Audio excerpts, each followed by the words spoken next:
course, I did it again where I accidentally forgot to turn on my mic. You know what? It's fine. It's fine. Anyways, I don't know if anyone's here yet, but if you are here, salutations. Happy New Year's Eve. Unless you're a different part of the... Ooh, I can actually see the moon out.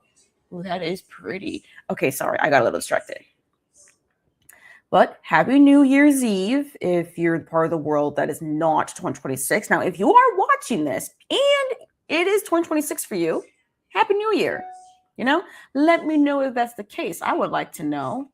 I do know time zones is definitely a thing here because the idea for these sprints is that we're going to be live until it literally turns midnight. And at least in my time zone. In my time zone, it will be midnight in like 6 hours from now. I am Central Time. It's 4 p.m. So not 6 hours, actually 8 hours. Sorry, I know how to do math. Regardless, though. So yes, I do know in the thumbnail. My mom is in the thumbnail and stuff. My mom is not here right now to join these sprints, but when she is ready, she'll come. She'll join in all the things. So yeah. Hello, Aisha. Happy New Year's Eve to you as well. Now, for those of you who are here, please let me know in the chat. What are you reading? If you are reading, it's okay if you are not reading during these sprints, okay? I don't know how much reading I'm going to be doing during these sprints, to be quite honest, because I am just trying to even prepare myself into the new year. Journaling wise, I'm not prepared. Actually, I'm not really prepared for a lot of things. So I actually need to get myself together. I don't know. This month has kind of gone away with me accidentally. So I need to get it together because wow, I feel like I'm actually a little bit behind. Hello, Mel. Salutations. Happy New Year, indeed. So yes, please let me know in the chat if you are reading. What are you reading? If you're not reading, let me know if you're working on, or if you're here for vibes. I don't know. Just let me know. Let's interact in the chat because we're actually going to be a little bit chatty as well for these sprints because we are going to be talking about reflections. We need to reflect on the year, what we hope for the new year, things like that. So we will be chatting about all that stuff, especially when my mom gets here. But for now, let's just talk about what we plan on doing, just the here and the now before we talk about the past and talk about the future. Also, let me know how your month has been so far. It is last day also of December as well. So just let me know how December has treated you, this last leg of the year. How's it treated you? Has things been going well? Have things been going bad? I don't know. Let's chat. I'm actually curious. I genuinely want to know. Yeah, honestly saying, right? I really do feel behind, and I'm just like it is literally 2026 tomorrow. Actually, less than 8 hours from now, it's going to be in 2026. I mean, am I going to feel any different than I do feel now? No, I know this much, but I do want to make sure that I feel prepared. And I just realized that we keep going in and out in darkness. So let me actually just turn on some light here. Apologies. Okay. Okay. Coolio. Looks more orange, but that's okay. You're doing some reflection, planning for next year, but also kind of here for vibes. Sounds great, Aisha. Sounds great, because I am trying to do a little bit of reading if I can. I do have my Kobo right here. That's why I'm going to do a little bit of reading today, but I'm mostly going to do some journaling stuff. I have a lot of things to print, actually, for journaling, so got to do that. You're tidying up your bedroom, but you're not sure what you'll be reading yet. Okay, that's a vibe. I definitely do need to clean my bedroom as well, but that's going to be a 2026 project. Yeah, we're not doing it today. It's just not happening. I'm just looking right now outside. I'm just looking at our window here because I can see how much snow, because apparently it snowed again today. So I'm just trying to look. Still looks like we're going to get a shovel that snow. So got to keep that in mind. Let's see. Memories of Eyes, Malazan. Number 3 is on your Kindle. You have Betty on auto. Administrative time for physical. Just got to see what you're in the mood for. For me, it's usually a mood of... Actually, I don't know. Sometimes it is the actual story itself. But if I'm interested in all 3 things or however many options I have, usually I just go with the format. What format am I in the mood for? Am I in the mood for to host something digitally, like my Kobo or something. Then I'll read something on my Kobo. Am I in the mood to have something with headphones on? I'll go with audio. Or if I want to actually just use my actual hands and turn pages, then I'll go physical. But I don't know. I guess it really is just a thing. Like, what are you in the mood for? Is it story-wise, format-wise? Is it both? Okay, December was a good month. Okay, that's good. 2025 as a whole has been kind of meh, but the past couple months have been decent. Okay, that's good. I'm glad to hear that. I think my December has been just a blur, honestly. Like I genuinely, it just felt like a blur. The only thing I know, like, so concrete for me, it's like watching American football. Like, that's the most concrete thing for me in December was American football, or also just preparing for Christmas as well. Just trying to do all that. Yeah, I might do some reading as well. Yeah. It's a vibe thing, just no pressure if you don't want to read. I know it says final reading sprints of 2025, but like, you don't have to read. I mean, anytime I do sprints, y'all know this. You don't have to read. How you been doing? Thanks for asking, Mel. I've been doing okay, I guess. I have not really been sleeping well. Full disclosure, I really have not been sleeping well. In fact, I literally went to bed today at like 8 a.m. And then I set an alarm for like 2 p.m. So I made sure I was awake for these sprints. And then I just like turn off my alarm and then start a new alarm for 3 p.m. so that I'm still awake and stuff. And so that I'm actually mentally prepared to do these sprints because I've not doing well at all. Like I'm not doing well with my sleep. I'm trying to figure it out because, again, y'all know, if you do not know, if you have not seen my video, I will be going on like a YouTube hiatus in 2026 because I am going back to school. So like I do need to like get this sleeping stuff in order. So that's honestly my main issue right now. And unfortunately, it's been more of a recent issue, I think. Because I don't think I had this issue in November as much. I mean, a little bit, but not to the degree that it has been in this whole month for me. Which is a little bit weird. I find that to be very odd that, like, yes, sometimes, I stay up late, but like the latest I stayed up for is like till 2 a.m., and I'm like, okay, go to bed 2 a.m. You probably won't wake up until like 10 a.m.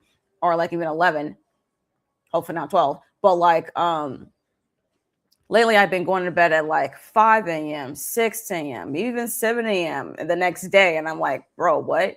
So then I don't even wake up until like it's 3 or 4 p.m. And I'm like, okay, so this is not sustainable. I need to figure this out. So I do have this post note. You can't even see it. Okay, not that post note. I have a different post note. This one right here, it says, please go to bed. I just have it right there as just a reminder that I can actually see to, go to bed. But for right now, it's not quite working, though. Not gonna lie, it's not quite working. I don't know. I just need to figure out a way to shift my energy. And it doesn't help either that, like, since it is cold, snowy, and dark right now, it looks bright out, but the sun is setting. And I'm just like, like, my brain is just like, it's darkness. You're supposed to be protective, but it's also like, wait, but then where do you go to bed? Because you think like, oh, when it's dark, you go to bed. You need to sleep. But like, if it's dark for most of the day, or most of my time when I'm supposed to be then it just ruins it for me. My gosh, like it really, really does. I don't think I've ever had seasonal affective disorder just really affect me in this kind of way before. But yeah, it's a real thing, y'all. It's very real, very irritating. But you know what? You're trying. I am still, though, really, really excited, though, for the new year because I'm going back to school. I'm trying to make sure that I am on top of things already, knowing where things are, knowing where the resources are, because I am very confident I will be needing all kinds of resources from this college. Make sure I know where they are, who to talk to, and stuff like that. Look, I want to make sure that I am like prepared to be successful. Okay. I don't want to have a repeat of an issue when I was going to a larger university a few years ago. So trying to do all the things. Hello, Julie. You're cleaning up for your New Year's Eve party you're hosting. And you're listening to the Starving States on audio. We'll leave around 8 p.m., but I'm glad to catch you. Thank you for joining us. So the Starving Saints, yes, I actually do have the Starving Saints actually on my Kobo. It's going to have to be a 2026 and beyond read, though, because I'm not in the mood to read it. But that's actually a book I really do want to read.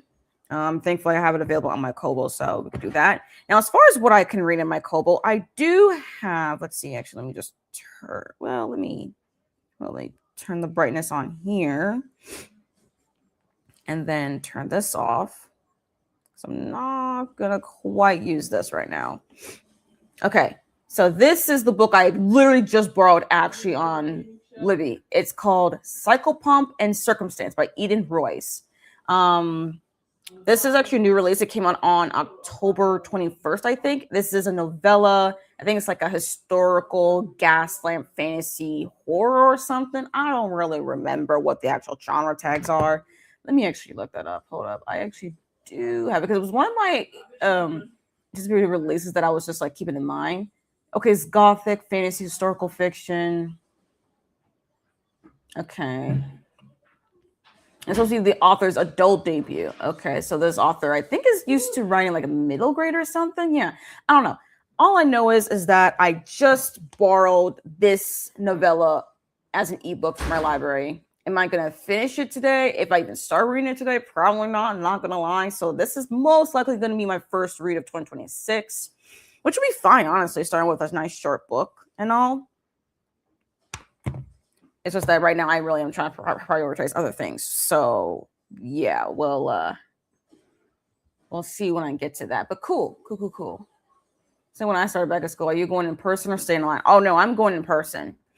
I'm definitely going to be in person for school. Like all my classes, I am taking like 4 classes. At first it was 3, but unfortunately one of the classes was canceled, so I got to figure out some other replacements and things for my requirements. So I'm taking an extra class than I actually really wanted to. Regardless, it's fine. But online, I am taking 4 classes. 3 of them are solely on campus. The 4th one is a blended hybrid thing. So we do meet physically and stuff. We'll have like discussions, whatever, in person. But we'll have things that like the materials, like textbooks and like things, maybe things we need to do before we meet in person will be online. So that's where the blended hybrid thing is. And I know that really works well for me. Like I really need to be there physically so that I feel like I can be more focused in the school and stuff. Now my issue though with this college though is that even though it is in state, it is a little bit far, especially by bus, but I think starting next week, they will have like some bus passes available for the students who need to commute. So that's what I'm going to be using. I'm going to go to the college like literally next week to pick those to get a bus pass. Same thing with my sibling.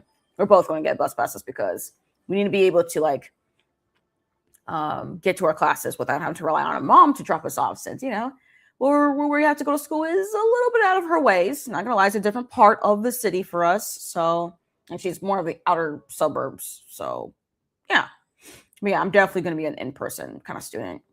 I've been online 100% of the time since I went back in 2023. Yeah, I definitely understand that. I definitely see the appeal of like solely online, whether that is synchronous or asynchronous online or whatever. For me, online just doesn't work. I just can't. Personally, I can't do it. I gotta be there like in person. That's just the only way I can really like say to myself, like, oh yeah, that way I can like focus.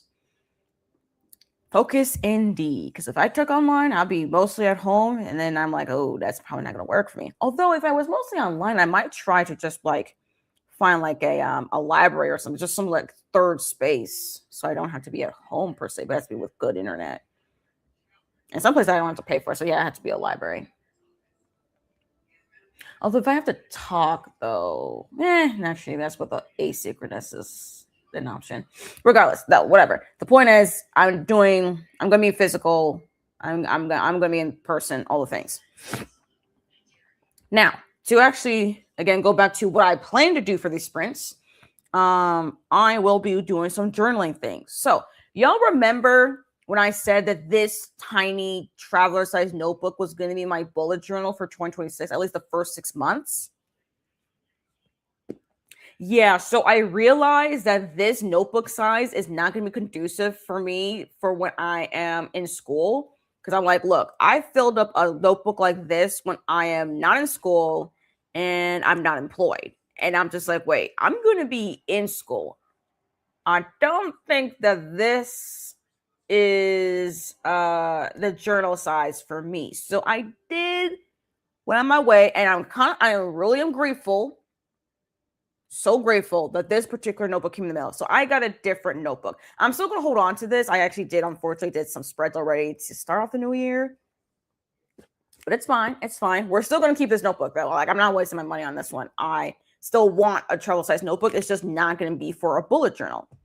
It's just not. So I will be using a different notebook. But before I get that, oh my gosh, Brother Buzz been waving. Hey, hello.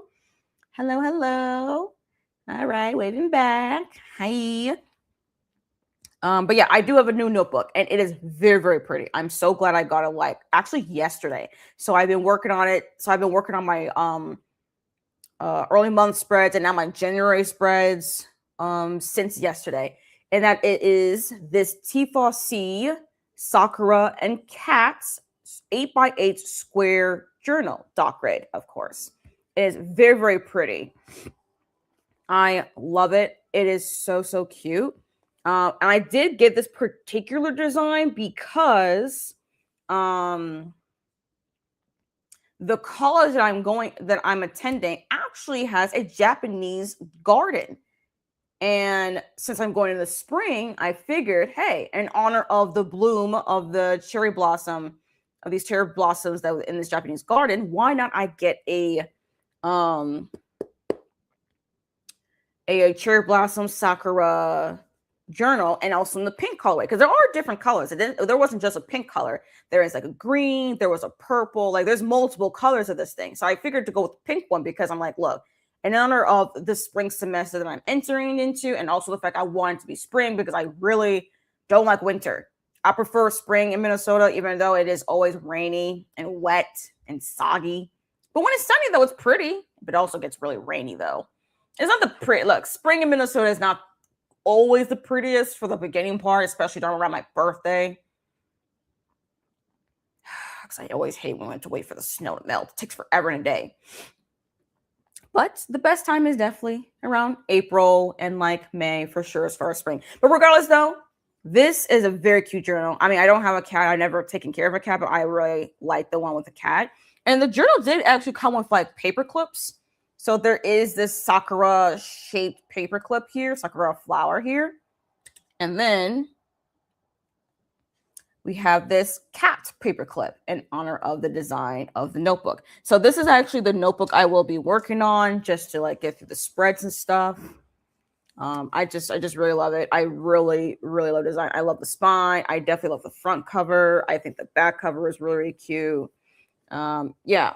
Now, I don't have much on the actual interior here, as you can see. Don't worry, I'm going to add some stuff here. But I have been working on it, though. I still got to figure out what to do with this awkward front page. Just to give y'all a little sneak peek into, like, my my journal. But, yeah, I do have a year at a glance and a semester at a glance. I want to see a year at a glance because I'm trying to see if I can fit an entire year in this notebook. I really hope so. Because that's the idea, is to fit the entire year in this one notebook. It's only 160 pages, so, or is it 150? Is it 150, 160? No, it's 160 pages. So, we'll see. But yeah, I do have a year at a glance for everything, and then I have the semester at a glance, and of course, I do another semester at a glance when it's like the fall, when it's preparing for fall. I do have a then and again page and a 2026 watch list for any movies and TV shows, miniseries. I do have a goals page as well. I think I'll do like a yearly goal, like listing all the goals I have for the whole year. And then I go like quarterly increments. And of course, then I also have my time blocking and my schedule for the new year. I think I have a period tracker as well to keep track of menstruating, and also if the to look up the moon phases, because I do think my period is around certain moon phases, so I'm keeping track of that. And then now I am working on the January calendar page right now. And then, of course, I have this empty space that I think I will fill up for anything like memory keeping. I think this entire page here is just going to be the memory keeping of January, whether it's events, some pictures, media I've consumed, stuff like that. And now I'm working on my gratitude log and some like routine tracking / habit tracking. And yeah, I definitely need to start working though all the way through my January weekly, because we are almost into January. So I need to, get through that. But anyways, yeah, that is a little quick flip through of like what I'm currently working on my bullet journal. So that is the main priority, is to transfer any information that I started off with this journal and put it into this one. As you can tell by the sizes, very different. It's this relatively the same height, but it is definitely a different size. So yeah, that's one of my major priority. Not gonna lie, the major priority is this. Like this is the priority. Oh, I just want you a kiss. Oh my gosh, you're so cute. That is so cute. Ooh, this study, right? Like, oh my gosh. When I saw T4C introduce this journal design, I was like, oh my gosh, I need to have a journal. I need to have one of those notebooks. I think for right now, they have this only as a square. I do think they are starting to get this particular design in other sizes, like the A5, B5, and stuff like that. So that those sizes and this design is not particularly available just yet. But if you do go to their website, you can purchase one of these notebooks and stuff like that. I do know for some people, you already got a journal, especially if you are into journaling, because I know there's a lot of people who are getting into like new journals and stuff. It is the time of year, for real, for real. But just to say, though, just for future reference, if you need a new journal, you don't have to buy one now, just in case you want a new journal, just saying. Cute journal, right? It is so, so cute. I truly, truly love it. Anyways, but that is the current journal. And I still need to work on actually my 2025 reading journal. I do need to update the December spreads. I need to update a lot of things. And yes, you will get a 2025 reading journal flip through video. I know my videos have been in its own hiatus, and that is accidental. I did not mean I think my most recent video that I posted was back in like the second week of December, and that was my 2026 reading journal. My apologies. That was not supposed to be the only video I was going to post, my final video of 2025. Like, I was supposed to post more videos, but didn't happen. So apologies. But I do need to update things in this reading journal. Like, I need to update my December spreads. I need update some reviews. I also need to do my reading stats, which I can't quite do until basically I'm done with reading. I'm not quite done with reading yet. It is still 2025, so I will wait basically around midnight to actually put in these reading stats. But hey, I have all the circles all prepared and stuff. So I got that. Let's see. The thing that I definitely did already do though is my buying and savings. So basically, the books I bought, I didn't buy any more books. Got that all settled, ready to go. I think the books borrowed, like materials I've borrowed from my library. It's basically up to date. I know I said I just borrowed an ebook. I'm gonna put that for January 1st. Okay, that's gonna be a January borrowed list, because I'm not trying to edit all this out. Okay, I already did all the things already. Okay. I did the buys and the savings. And yes, I have a DNF to wrapped. I haven't fully added the stats for it, but yeah, I have my most prominent DNFs. And don't worry, you will have more in-depth flip through in January. On all the things I have read and also watched, because I did actually put in some movie stuff, which does remind me I need to finish. There's so many things I gotta do. And then also I need to print out every single movie and TV show season and mini series that I have consumed in 2025. I have space for every single one of them. And then I think I will be doing a book matrix at the very, very end here, since I have since I had the space for it. Yeah. So yeah, that's a thing I really need to work on and prioritize as well. My 2025 reading journal, get that wrapped up, and then start preparing to filming and things. And yeah, and also I do need to prepare filming videos. That's another thing too. Like I have so many of the end of the year content to film. I need to talk about my worst books of 2025, my best books of 2025. Oh, I need to talk about I need to reflect on the movies and TV shows, like the media I've consumed. I need to even talk to y'all about the books that I even read since October.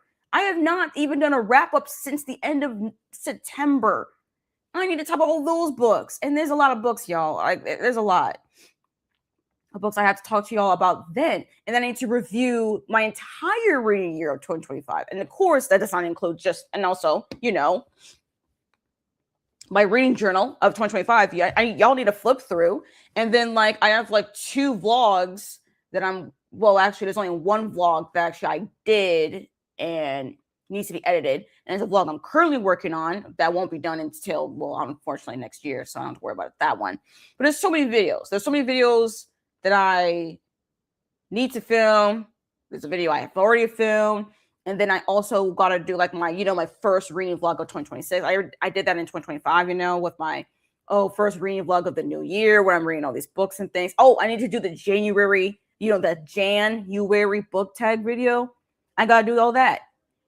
And I know, again, I said I was going to go on a YouTube hiatus in 2026, but January is going to be a lot of videos, y'all. I'm going to try my best to spread it out. So look, the entire month of January for me is going to be the end of year content and the beginning of the year content, okay? And then I'll go on to an actual YouTube hiatus February and onwards unless I figure out a way to balance school and YouTube, I'm going to be on a hiatus. So yeah, all this to say is that I am behind, okay? So now y'all got the full picture of how behind I'm in, how behind I am, that's how far behind I am. I have videos that I have not even filmed that need to be filmed, and I need the videos to edit and get the thumbnails and other things. And I'm supposed to start school in 2 weeks? I'm supposed to be starting school in 2 weeks. Oh my gosh. I don't know how to do all this. I don't know. Maybe certain videos just don't get posted this year. Who knows? But that's it. Yeah, that's the thing. That's the thing.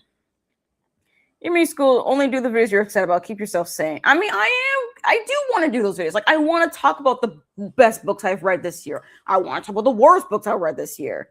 I really want to talk about reflecting on the movies and TV shows because I watched a lot of new to me movies and TV shows and miniseries. I want to talk about those things. I want to do a flip through of my reading journal.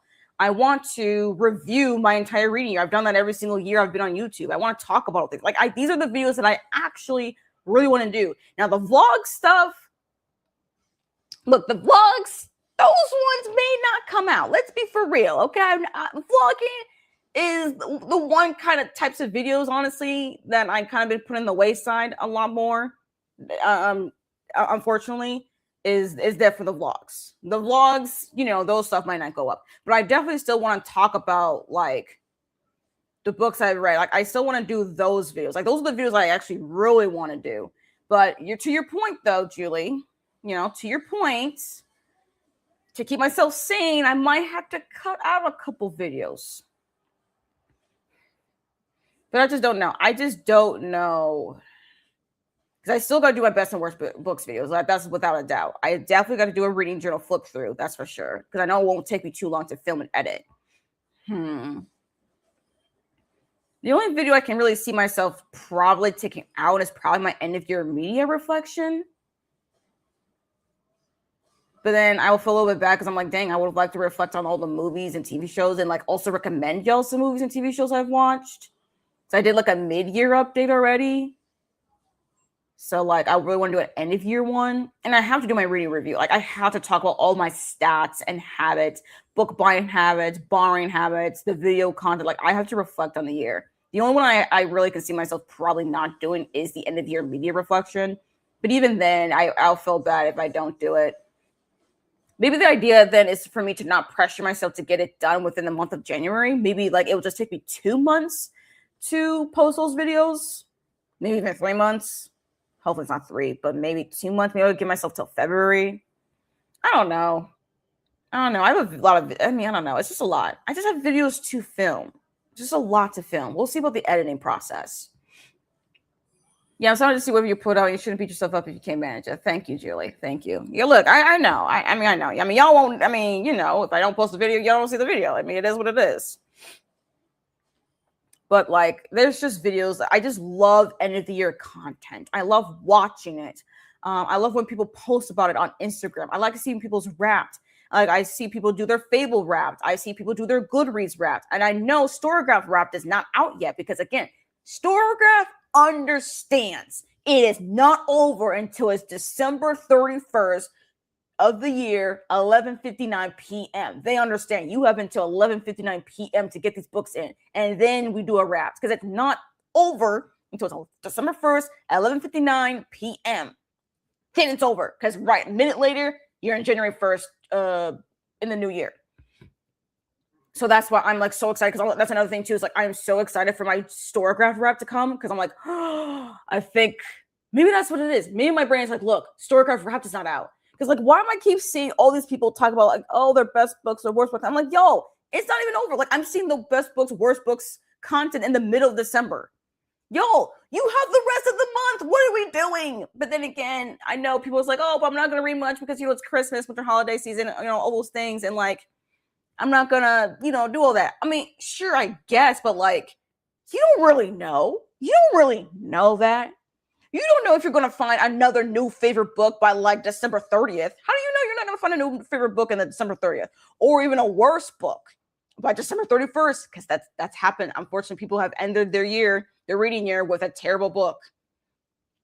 It has happened. And it's not even the 30th or 31st, even the 29th or the 28th. Like you got time even after Christmas to like read better books or worse books. And I know this is around the time people like to read something short and quick so they can fulfill a reading goal. I'm not one of those people because like, look, if you didn't get to it, you didn't get to it. It's okay. You can start the new year quick and easy and fast. Okay. You don't have to worry about the end of the year in a certain kind of way for a reading goal. Reading goals are arbitrary. You can just change it. It's like, oh, you're so behind. Guess what? Go back and just change it. Just change the reading goal. Okay. Change it. And that way it's like, oh, you met your reading goal. Even though in your heart of hearts it's not quite right, but whatever. In the record books, it says you completed your reading goal. I'm just saying.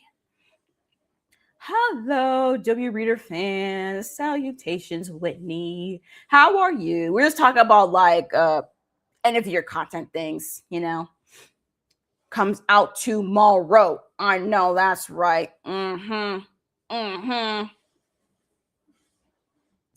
Oh no, not you start. Oh no. BA, I'm so sad for you. That sucks. I really do hate it for people when they do end the year with like a 3, well, not like a 3-star. 3 stars is good, but it's not as great. But like I would rather end the year with a 3-star read than a 2-star or worse, a 1-star read. And it's 11:32 p.m. for you. Damn. That's actually really messed up, though. I really am sorry, BA. But dang, though, you are getting closer, though, to the new year. So I guess happy new year to you.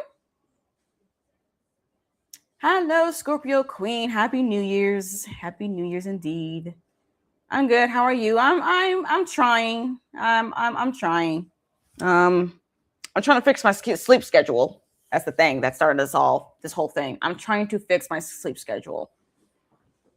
We need to get that working. Oh, another thing, actually, I just realized. I was like, oh yeah, I forgot. I sound like I forgot because it literally happened yesterday. But my space heater, my little space heater that I like to have like underneath the table and stuff. You don't really hear it or see it, but like, it's where I just like keep my legs warm and my whole body because I am next to 2 windows. I have this window right here, window over there, and they don't really insulate really well. They're older windows, but having a space heater right here, it helps me feel nice and warm in this little corner here. Unfortunately, I think I accidentally broke it because it is broken right now. And it is broken. It's right next to the recycling bin, like right over there. And I am sad because I'm like, damn, because like the heating and cooling in this house is a little bit inconsistent because right now I'm feeling cold air. Why are we having cold air being pushed out in the house right now? It is cold outside. What are we doing? I don't understand this house sometimes. Heating and cooling is weird. But yeah, I shall mourn my space heater that's been with us for the past several years now. Been taking it places, hopping from house to house, and been in this house since we've moved here. And unfortunately no longer works. So now it's something for me to invest in 2026 is to get a new space heater.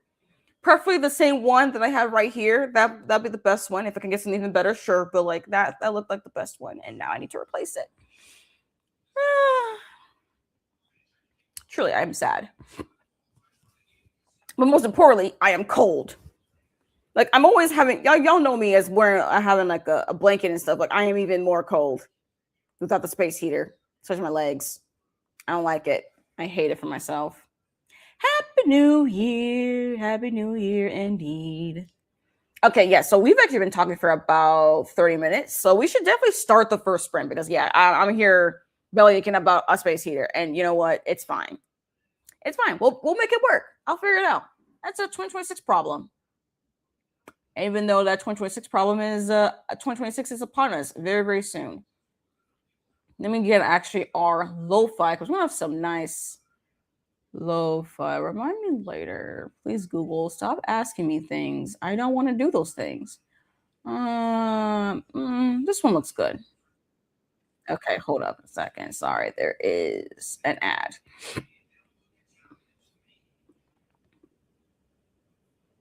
Okay, I think we got it. Let me just share my screen. Oh wait, hold up. I don't actually know how long we're sprinting. Crap. I'm here thinking like, we know what we're doing. No, I don't know what I'm doing. I can't spell. Sprint until I'm gonna say 5:45 p.m. Central Standard. That's gonna be our first sprint. Okay, let's share the screen.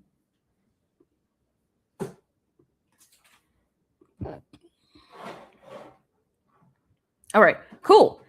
All righty. So yes, we'll sprint until 5:45. That's going to be it's going to be nearly an hour.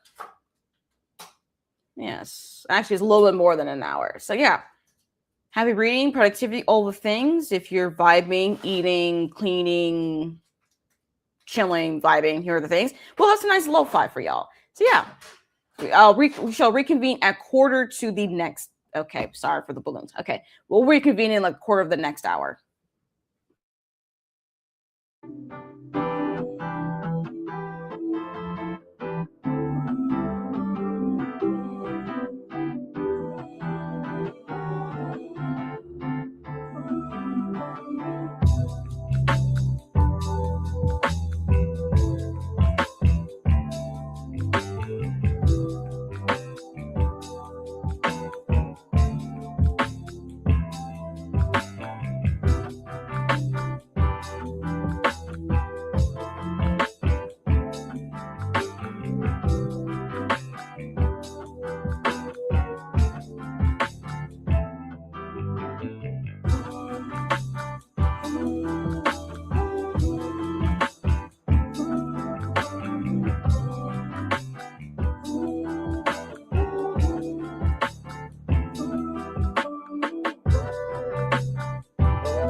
Everything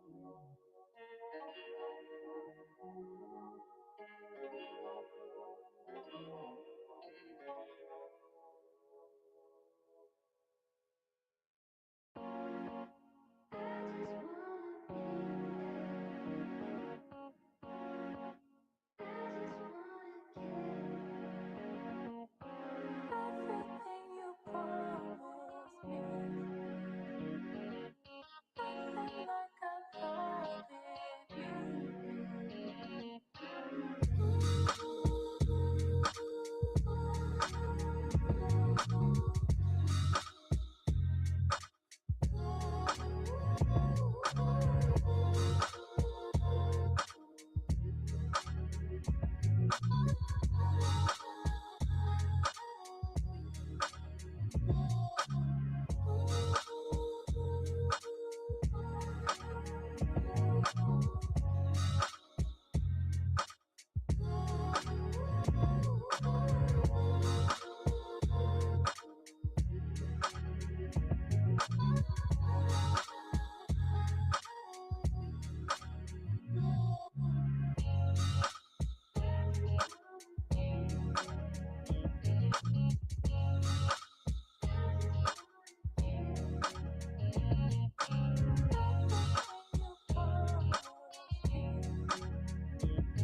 Salutations.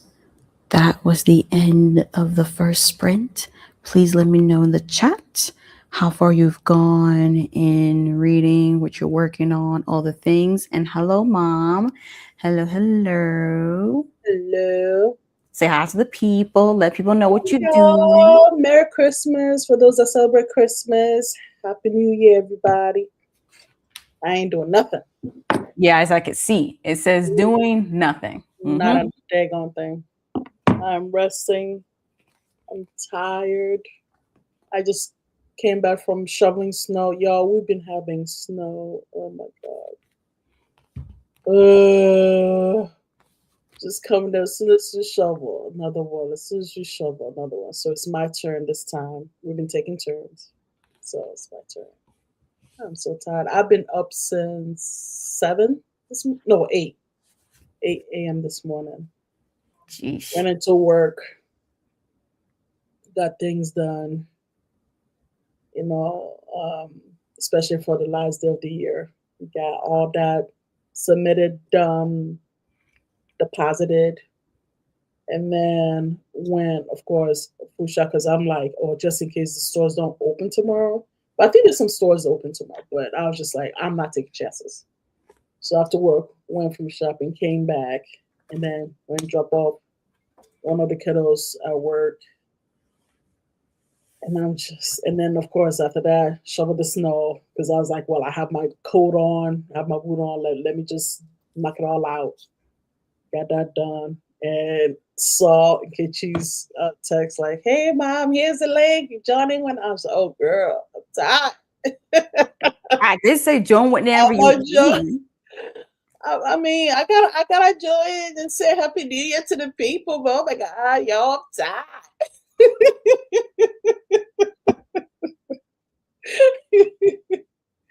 Oh my gosh! So, I mean, I don't even know. I actually planned, y'all. Listen, I actually planned on I don't know, literally do a reflective journaling, of just sitting and just go through. Oh, speaking of which, so at church we're doing what we call Hello Goodbye, and it's basically saying go back to 2025, reflect on what happened in 2025, and then sit and trying to basically sit in silence and just listen and discern what you feel, you hear, you sense that God is inviting you for 2026. So that's why it's called Hello Goodbye. It's like goodbye 2025, but hello 2026.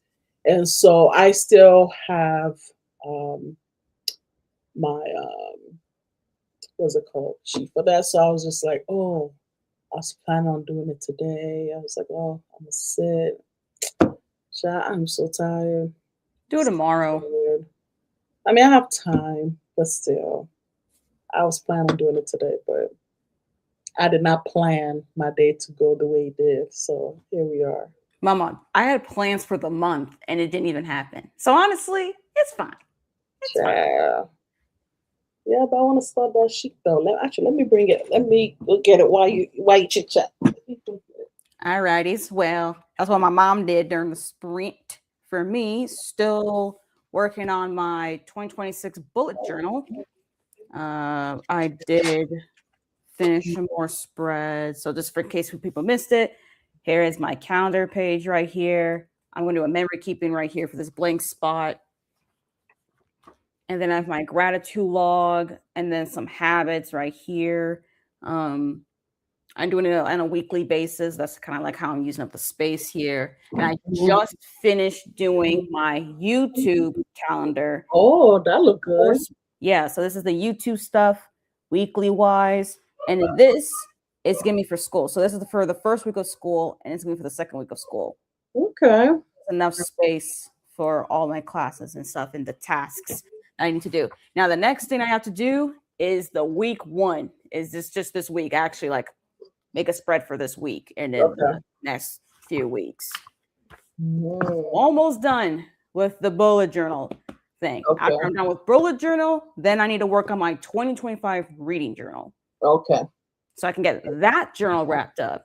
And then I shall be free from the journaling. And then I need to start on my videos. Okay. Speaking of which, I gotta make some stew. But we low on stew already, girl. I came home. I said, what?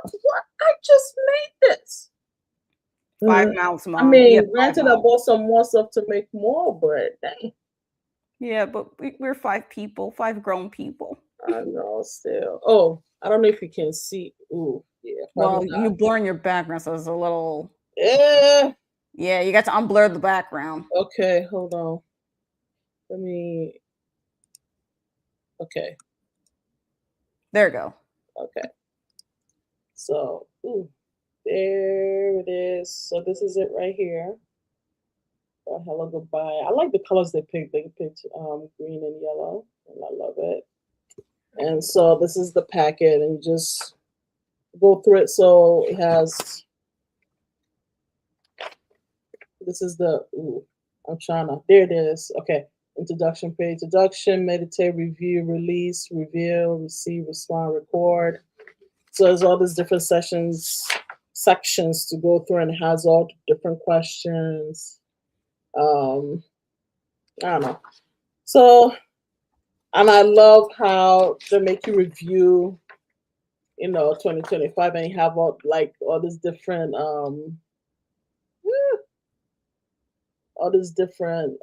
signs to have on it, like if it's good, peaceful, sad. And so you just go through your timeline and trying to review and go through and see, how'd you feel about that? And what themes or connections did you notice when you look over your timeline? What were some moments of joy and what were some moments of sorrow? Were there high points, low points, disappointing or frustrating year? Coping mechanisms you employed at times? I don't know if I want to talk about coping mechanisms, but here we are. I have to. It's on the screen. What trauma you might have experienced? Any of your hellos from 2025 still make sense? Yeah. So it gives you really questions to sit with and ponder through, and then also time to just pause and listen and just be still and write down thoughts that comes to mind, and yeah. So I like it. It's a cool way to reflect on your year. But for me, I like this, don't get me wrong, but for me personally, even before doing this hello goodbye, I typically write down what lessons I learned, in the previous year that I was not expecting. Hmm. or worse circumstances that I found myself that I did not see coming. What did I learn from it? Hmm. Um, what lessons, or even another thing I actually add also is what is an unlearning that I had to do. Meaning there's something I believed previously to entering 2025, for example, and then what happened in 2025 that made me go, I guess that's not right, you know, or what, shift in me to cause me to go, oh, okay, well, never mind. I don't know why I believe that, or even question why I believe that, and then make that pivot. If there's any pivots in my life, write that down. Um, so I tend to be like, I really sit and go, okay, what's the lesson I learned this year? What are the things I did not see coming?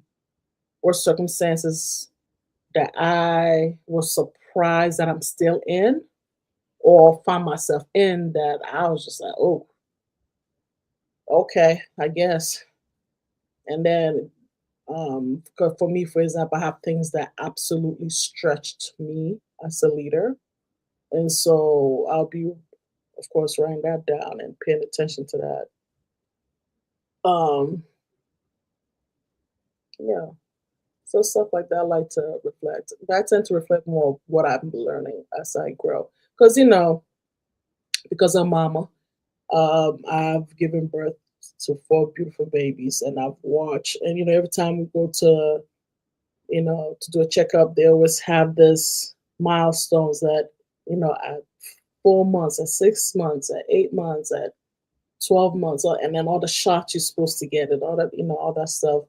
So for me, even though yes, you're not doing shots and stuff like that, but and that's more of the physical body, right? The physical self. But I sit and reflect, okay, what does that look like for me emotionally, mentally, and spiritually?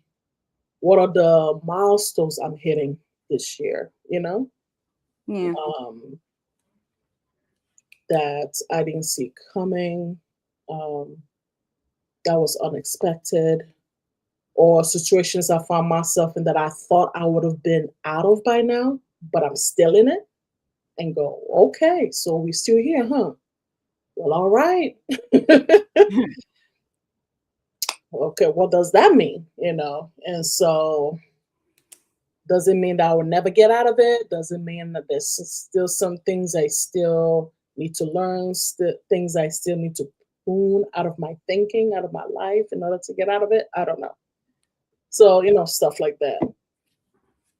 And then, of course, this is me, I don't believe that you can live without hope, right? Or without a dream. I'm just like that. So then I always said, okay, what is it I'm hoping for 2026, right? What is it I'm dreaming for? And sit in silence and with God, and just sit and write down any thought that comes to mind, any questions that comes to mind. For me, I find my thoughts coming out as questions. So I will write those down. Um, and for me, I feel like that's an invitation for me to sit with it even longer. Um, Sometimes it comes quick, sometimes it doesn't come quick. I just write the questions down, and sometimes I have to meditate on those questions, keep bringing those questions up for a while before either I get peace about them, or I get an answer about them, or it's just the question's still there. And um, so yeah, so those are the kind of stuff that I sit with, trying to process through. So another thing, uh, I might didn't tell your audience this, but I'm in a dating app trying to figure out, okay, what it looks like to date, right? But nothing has come of it. And so it's just like, should I continue to do this? Is there even a point to this? Um, I don't know. Should I even bother with it? It's all the questions. Because I tried it in 2024, but then I kind of quit after a month. This time around, I'm going. I have to look. I think it's 3 months now. I think, and still, so I'm just like, I don't know. I don't know. So just trying to figure that out. Still, like, okay, what's up with that?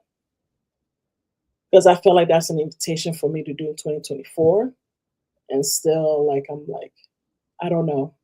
So I don't know if it's me being impatient. That could be it. I feel maybe that's what it is, that I'm being impatient about it.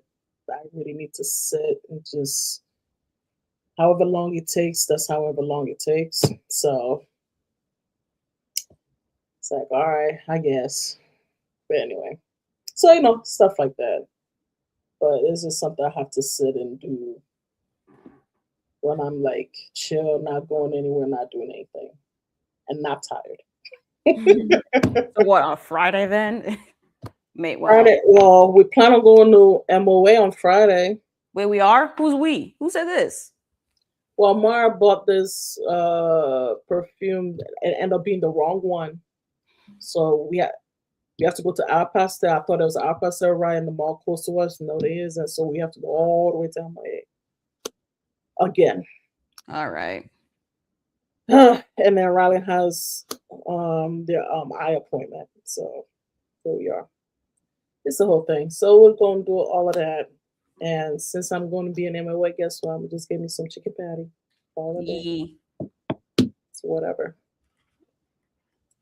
So that's what I'm looking forward to.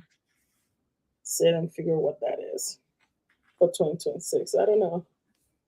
I don't know. When I was younger, I guess I used to be like, oh, can't wait to next year. But I think after 2020, I've been so hesitant to be like, oh, what next? I don't know. I just been hesitant after 2020. It's been wild. So now I just come into the phone next year now more sober and not so like, it's more like, okay, Lord, was this here gonna be check? Whew. Yeah, COVID took that thing out of me, boy. I was one of those people, man. Can't wait till next year. I get so excited, good, all giddy. Child, after COVID, so 2021 was cray cray. 2022, oh my god, I was just like, you know what? It's fine. Everything is fine. Everything's just fine. I'll be all right. I mean, I guess, it do be like that. I mean, even before 2020, it's still like either as exciting or for some people, it's just like, new year. You're just tired of the old year. I think the idea is just like you're just tired of the old year. So you're just like, okay, let's just get to the new one. Let's Mhm. see. Because like every year, there's always something that shocks you for good or For sure. for bad or for good. There's things that shock you in a good way and things that shock you to action in a bad way. And there's things that are like, that's kind of mid, or maybe at the time it was felt bad, and then over it's like, that wasn't so bad, or it was okay. You learn some. So I don't know. Like I'm definitely in the mindset of just like, I'm done with the year. Like I'm just done with 2025. I felt like I was done with this year. I'm like, okay, 2026, we got new things coming on. For for me, mainly is school. Like getting back into school again, getting used to being in the classroom, getting used to the academic rigor, getting used to things like that, which I haven't done in like a few years. So it's just Mm. like relearning how to do things, but also learning to do something different because now I'm in a smaller school. Like I'm in a community college, even though it is technically the largest community college, one of the larger community colleges, but it is a community college, which is smaller than a university, especially the big university that I went to. So it's just like trying to get used to all of that. And also, since I'm going to be in person, getting used to commuting to school, which is now a new thing because the commute to school is even longer than I'm used to. Since That's true. it's not even within the actual city. It's in one of the suburban cities from us. Mhm. And since I'm used to taking the bus, which mind you, Mom, I do, Riley and I do actually need to go to the community college next week to get the bus passes. Sure. So we need to do that next week. So that's when they'll be available. Okay. So like, yeah, that's a thing now. It's like, okay, now we got to figure out how we're going to get there, what buses we need to take, when those buses come. especially for when we're done with our classes. Do we wait a certain time for the buses to come, or can we go like right after we're done with the classes, or maybe we get into clubs? Who knows? It's there's gonna be so different things. I don't even know what I'm gonna do over the summer. I just know spring and fall I'm in school. Summer, I don't even know. Am I gonna have a job? Who knows? Am I gonna? I don't know. I don't even know what I'm gonna do for the summer portion of the year. I don't know. I'm just trying to just be optimistic in the sense of like, there will be bad things, but there's gonna be some good things. So I'm just gonna be hopeful for the good and just prepare for the worst. But then again, that's just the next year. I have yet to even reflect on what happened this year. I'm like, wait, what even happened this year? I got into football a lot more. Yeah. Oh yeah. We both went into American football way more this in 2025 than we did in 2024. Like we were watching every game. Girl, it's a mess. We're like so in it. We're like, damn. I did not know the NFL had drama, had tea. Child was a mess. I said, this is horrible. Anyway. Like we're so now I see why a lot of guys be watching, because it's a whole drama in itself, child, y'all. Oh my gosh. I'm like, yeah. Oh, this is where this is the reality TV y'all be watching. Got it. I never knew. So yeah. Right. It was well. All right, so you want to go through the comments and then yes, do another reading sprint before we. Hello, family of books. Just dropping in to to hug the like button. Wishing everyone a happy New Year. Thank you for doing that. Welcome back, Jane. You cruised in and out, but happy to be here. Finishing up The Paying Guest by Sarah Waters. It's so tense, not for everyone, but definitely for me. That's good. That's good. Happy New Year's Eve. Happy New Year's Eve. Moved to New Mexico. No snow, only wildfires. Nah. Oh, why it has to be one or the other? I just don't appreciate it. Right? It's like, oh, you don't want to snow? Well, there's wildfires. Or you have to do with hurricanes. Or you have to do with like heavy rainstorm. I don't want any of it. How about neither? How about just beautiful? Yeah, if you get a little chilly, fine. I don't mind getting down to, 40, 30. Okay, fine. But child, like, listen. No, I don't want the other stuff. I don't want neither nor. Hello, Julie. Got to 11% into The Starving Saints by Caitlin Starling, and almost done getting ready for the New Year's Eve part that Julie is hosting. The only things left to do are for after bedtime, right? Okay, got it. Yep. Cool. Mal finished cleaning. Definitely will read. Oh, girl, please don't remind me. Oh my God. Cleaning can be a 2026 project. That's a 2026 project. Worry about it. Girl. 2026. Why you have to put this in the chat to let me know about myself? Oh my God. Look, Mom, here's the thing. We look and we close our eyes. We look like okay. Read in the next one. Okay. Hey, what's up? What up? Happy New Year from the UK. Watch out for here. Happy New Year. Oh yeah, it is. The UK is 6 hours ahead of us, so it is. Yes. So yeah. Oh wow. I love it. Yeah. I love the Avatar too. That's fire. Yeah.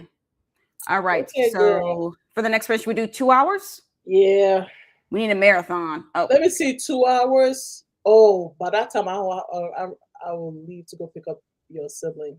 So let's shoot it with an hour then, so we can time to talk, and then you can come back and stuff. Yeah, because I'll leave literally in an hour and a half. Cool. So yeah, we'll just do an hour sprint. Okay. Oh, and just to let you know, Mel's like last person to judge. Still need to do the living room, and that's tomorrow's problem. Exactly. I'm just saying, Mom. Look, everyone here is guilty. We're all guilty of the cleaning. But when you have to type in cleaning, though, now it's not out of my brain now. Oh Lord. Mama, we all know. We all know we have to do the declutter and stuff. Okay, we're all guilty of it. It's okay. It's fine. It's fine. Okay, so we go to y'all now. The party's at 7:30. Y'all's time. Right. Okay. Okay, bye. Have a good time. Yep. Happy New Year. Okay.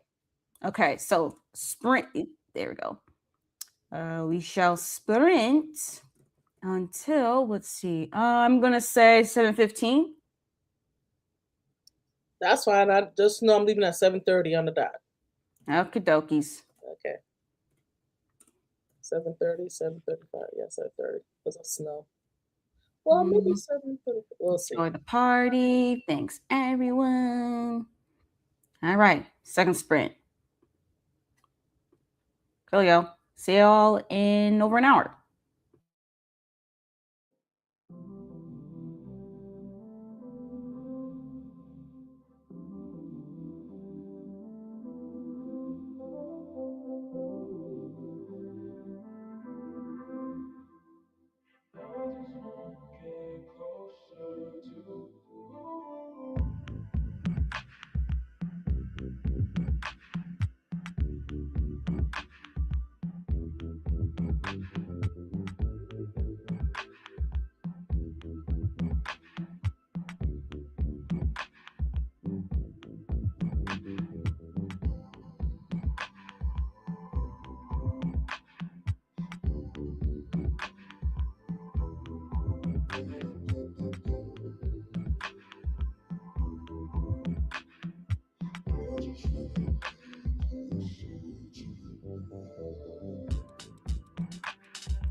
you want to.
Salutations, y'all. That was the end of the second sprint.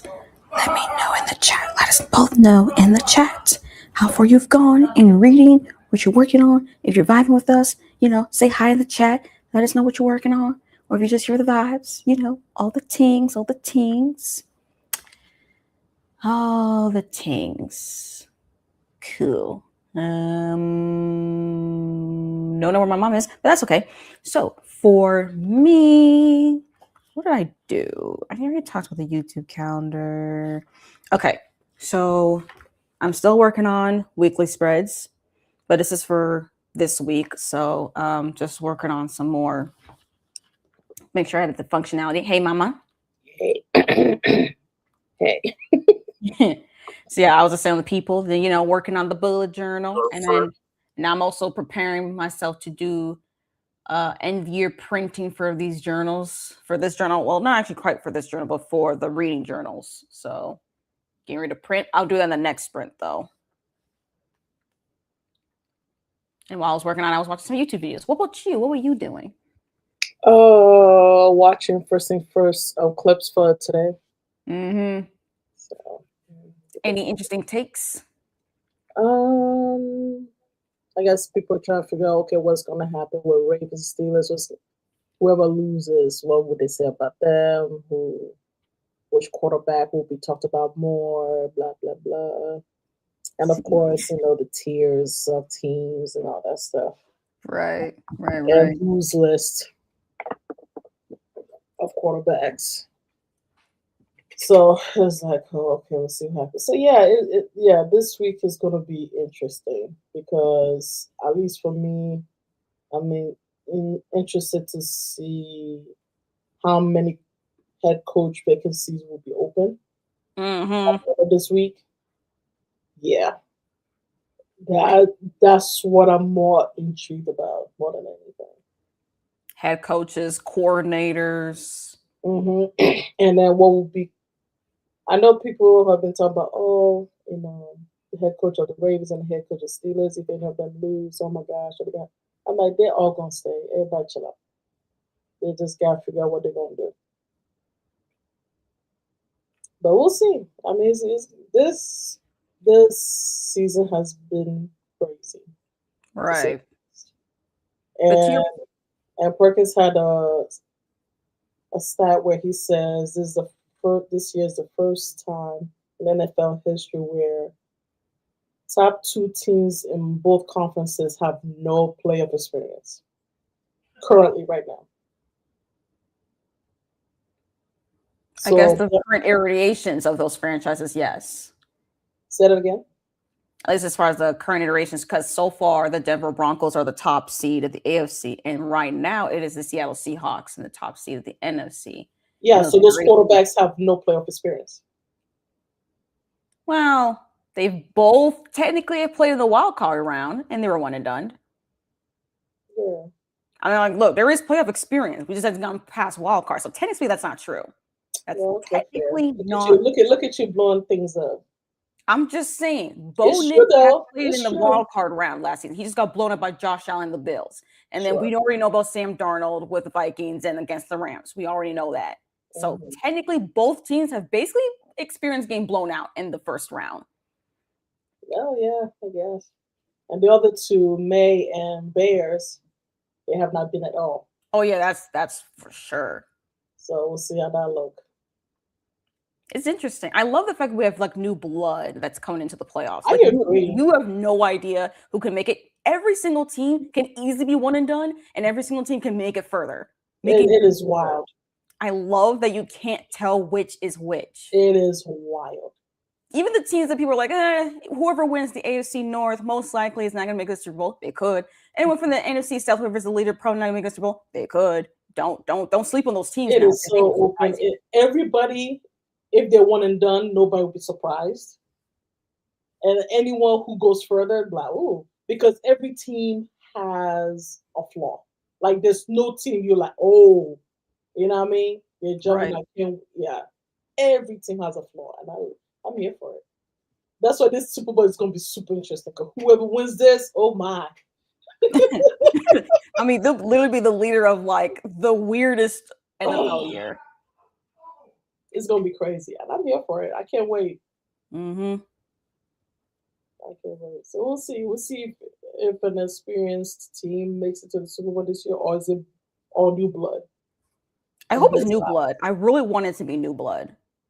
On both conferences? Yes, because I want to have more NFL history. Like, it's Super Bowl 60, 6-0, LX, and it's in Santa Clara. And like, I feel like it should be a momentous event where something like amazing happens. Like last season, it was, can the Kansas City Chiefs be the one team, the first time in NFL history to 3-peat? And they did it. And that's fine. But guess what? If we get some new blood, you have no idea. Everything is so new. The announcers will be so pumped. All the fans who will be there in the stadium in Santa Clara, California will be so pumped. Everyone who will watch it at home is going to be so pumped to be like, okay, who is it? Like, how's this going to look like? Watch it be so wild too. Watch the Super Bowl itself be so wild that even will top Super Bowl 59. And I want it so bad. I want it to be wild. I want it to be crazy. And I want it to be like historic. That's what I want. And then I think the only way to make it historic if it's new blood. If it's somewhat old blood, it's like, it's added more to their franchise. Not really, because the teams that are, like, for example, if it's the Bills.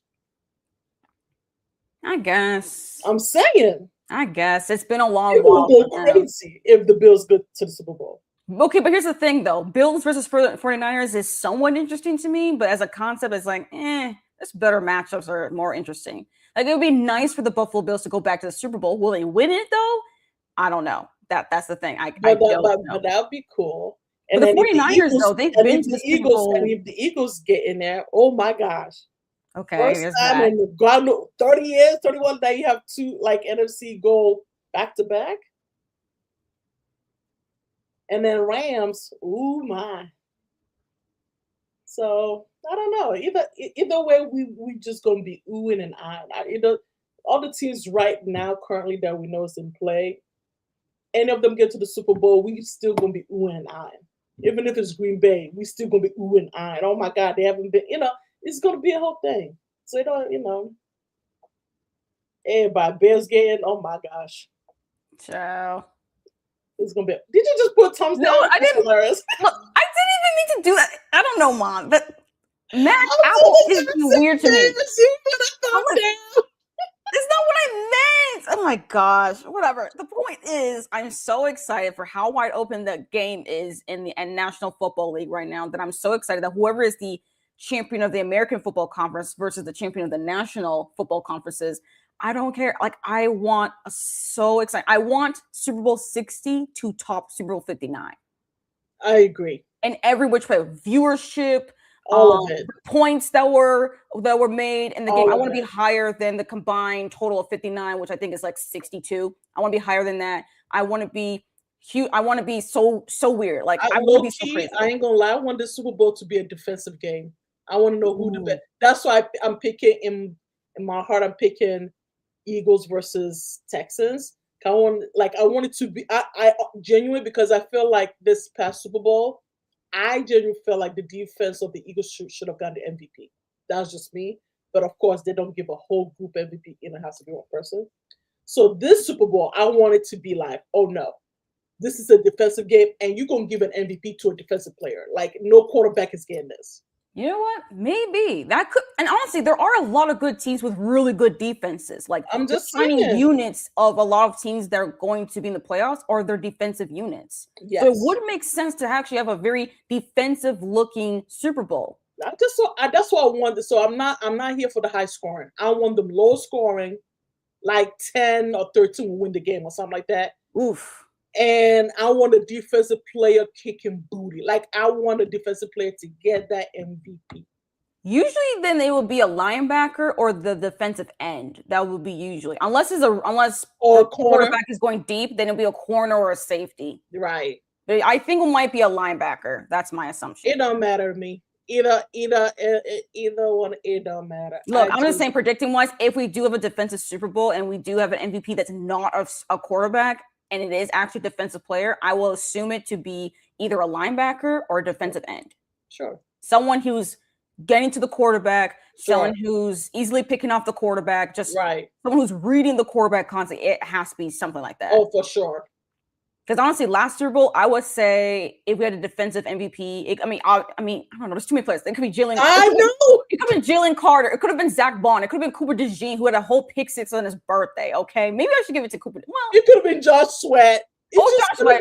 Right. He was there. Girl. I don't know. There's a lot of them. The whole defense showed up. So I don't know. I just feel like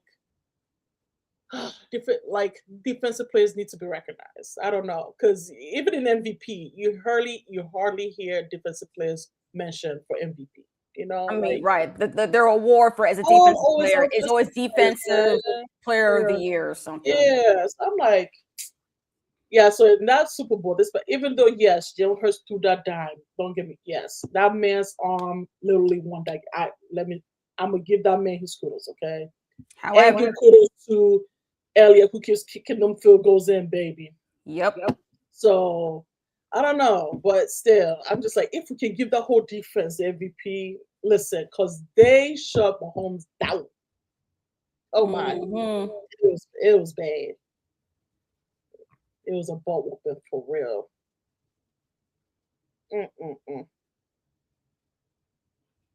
I will never forget Rich Eis's description of they here talking about 3P, and they said the Eagles took that 3P conversation, put the Chiefs up there, unless they just move forward. It's like, Rich is criminal.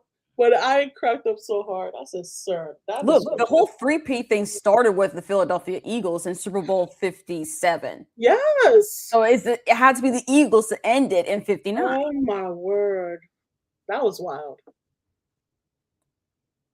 Because imagine the narrative that, like, if the Eagles lost the Super Bowl, imagine there that the 3P started with the Eagles losing and it ended with the Eagles losing. Like, imagine that. With the Niners in the middle. No, you don't want that. Especially if you're a fan of the Birds, okay? Like, let's be for real. You don't want that narrative at all. Yeah, no, I want that. No, sir, no, ma'am. Are you about to leave soon? Yeah. Okay. Because we have to do more football talk, Mom, because at the end of the next one, we got to talk about what we thought about the NFL. I mean, just generally. For this season? The whole season. Because look, I do know for people who don't know, we have one more week left of the regular season, the National Football League. However, a lot has happened in the 17 weeks. Like, the way that teams looked like in the first half of the season are not the same teams in the second half. Like, it completely flipped. It is wild. More so in the NFC, I think, than the AFC. I think the AFC was mostly consistent with just a couple teams that's really glaring. I think the NFC, it was a few more teams. I mean, so even thinking of the teams that made the playoffs last season, even. Oh, this season, I think Eagles are the only ones that just went down just one. So they were 2 seed and now they're 3 seed. Which they can still possibly even still beat number 2 seed if the Bears lose to Lions. I doubt, but that's possible. It's possible, and the Bears, and Eagles beating Commanders. So still even possible for them to still remain the same. So Eagles only are the only team last season that made the playoffs. Like everybody else, well, Green Bay's still the same. They're still 7, and they will be on and done. Sadly. Yeah. Again. Yeah. I don't know. Who the Rams played last season? The Rams played. Weren't the Rams 6 seed? No, that No, was what the Commanders. My bad. No, that was Commanders. Oh, they play the Vikings. Because the Rams were 5 and Vikings were 4. that's what it Or is it was. 4 then 5? My bad. I forgot. The Rams actually One of led their them, division, so they were yeah, 4, and the Vikings were number or 5. 5. That's who it So was. that's what happened. Hmm. This, I don't know. This season, it's gonna be crazy. It's already crazy compared from to last season. At least in the NFC, at least in the NFC, you still have your Rams, uh, Eagles. Eagles, Green Bay. Who else? That's it. Is that Trav? really it? Because the Girl, Bucks that's it aren't from there. last Commanders season. are not there. Lions and Vikings are both not there. So Right. yeah, Those are the only 3 from last season. and that's NFC. That's NFC. AFC AFC. only has 1. I mean, 2. No, 3. No, 4. They have Broncos, Bills, Chargers, Texans. Yeah, Jaguars weren't there. No, Patriots weren't there, no, and that's it. that's it. So at least okay, AFC has 4. And, For now, we'll see and about. right, Actually, technically speaking, both Ravens and Steelers actually made the playoffs last season, they so did. So it we will be still wait. Okay, 5. sure. So there'll be 5. So AFC have more teams than NFC. That's what I'm saying. NFC they be no joke over there. Mm-hmm. That's why I be liking them. They don't let people repeat. That's why if you repeat, oh, you that dog there. I mean, Cowboys are still right on that high of that repeat still. And they're still obnoxious about it. Just somebody that's still riding high. Still to this day, 30 years ago, they're still riding high because they went back to back as an NFC team. Buddy won 3 Super Bowls in 4 years, I should say. That is woo, that's a feat. I didn't think 49ers even did now. 49ers didn't do that as much as they played, but yeah.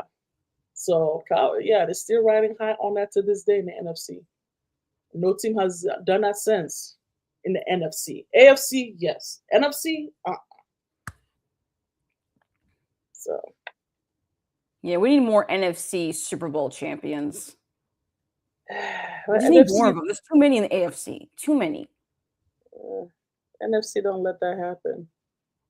No, I mean like the NFC teams winning the Super Bowl, like beating the AFC. I mean, Oh, sure. I don't care like who the champion is if it switches. Like I'm used to it being a different team every single year. But like I want it specifically to be NFC teams winning the Super Bowl, not AFC teams. Hmm. And also, if it is AFC, let it be a different opponent every time. Cause I really can't be. I'm tired of an AFC dynasty. I really am. I'm tired of it. Yes, I'm an AFC hater. I said what I said. I Don't have my be favorites. I hating have a like few favorites that. from every year, but I need Don't be NFC to hating. get some more wins. Unless it is an AFC team that has never been to the Super Bowl, Sure. then I'm like, okay, fine. The one exception. Yeah. Right. Right. All right. Let me move my booty. Oh yeah, You you can gotta go. continue. I will. We got some comments, so I'll just do them in the comments. Okay. All right, y'all. So yeah, while my mom goes, do some things. She shall return. But let me catch up on the comments. Hello, Scotty Shariri. Salutations. How was your day? I am definitely behind on the comments. Oh my gosh, I just know it. We'll don't worry, I'll catch up on other things. But hey, how are you? Hello, Kirsty. Officially happy 2026 in the UK. Due to my insomnia, I woke up 10 minutes before the countdown and I've been out watching fireworks. 2025 is done and thank the stars it is. Same here, but we're not, at least in my time zone, we're not quite there yet. But yeah, definitely feel you though on the insomnia though. Happy New Year. Starting Magic Lies and Deadly Pies. Gotta love a book dedicated to everyone working to dismantle the patriarchy in their own way. Nice. That's a nice pun. I love that. You're finished with your end of year video. Now you're trying to finish The Scammer by Tiffany D. Jackson before the end of the year. Cool. I have seen people who have read this and enjoy it, but I also have seen people who did not like it as much. So I'm very curious to know what your current thoughts. You say you're trying to finish it. So what are your thoughts on it so far? Are you in the realm of enjoying it? This is a really good book, or you're in the realm like, this is mid, or this is like pretty bad? Like, I don't know. I'm curious. What are your thoughts? 300 pages into Memories of Ice. Right. I don't know how long that book is. I'm assuming you're around halfway through, 2/3 of the way through. I don't know. But 300 pages in, though, is a lot. That's a feat.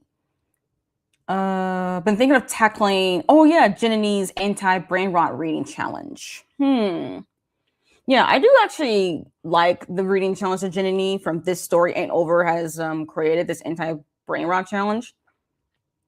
Although for me, though, the challenge is pretty similar to what I've already do. Like, again, like having a journal, critically engaging with the media that you consume. I'm like, I already kind of do that already. Like, I do have a reading journal about the books. And then now recently, I've also included the movies and TV shows I've consumed. So I already do things that's a part of the anti-brain rot challenge. So that's why I'm not going to really do it, since I'm like, it's not really a challenge, since I already do it quite regularly. However, though, I do like the idea of this challenge. And I do also like the idea that you can also make this a more simpler challenge. So, Jay, if you're interested, I actually would recommend doing it. I think the challenge itself is quite fun. And for anyone who does not know, this anti-brain rot reading challenge is just a challenge to like help people to, not rot their brains, not doom scrolling on social media, but just a way to engage with the media that you consume critically. So whether that's a book, movie, TV show, podcast, essays, newsletters, like stuff like that, any piece of media that you engage with, you engage it critically. There is a video on her channel. I mean, there's the channel name, This Story Ain't Over.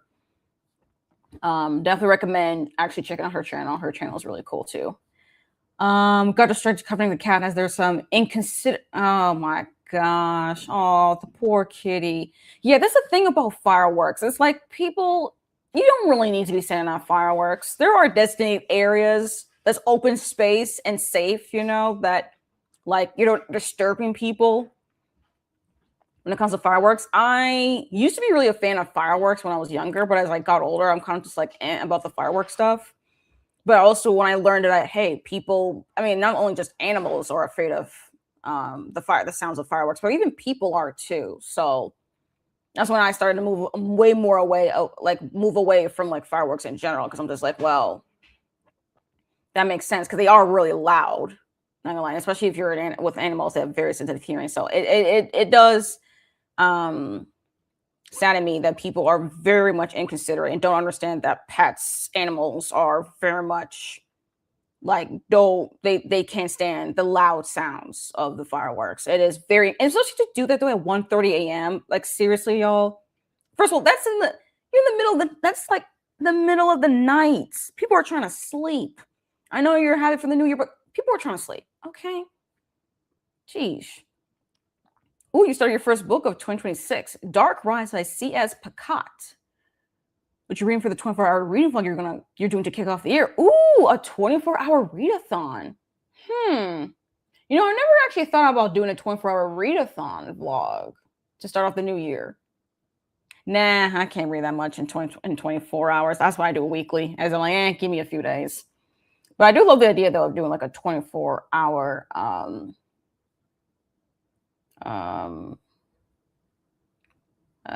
reading vlog. I don't know about sports ball, right? Sorry, my mom and I just got way into like American football. Too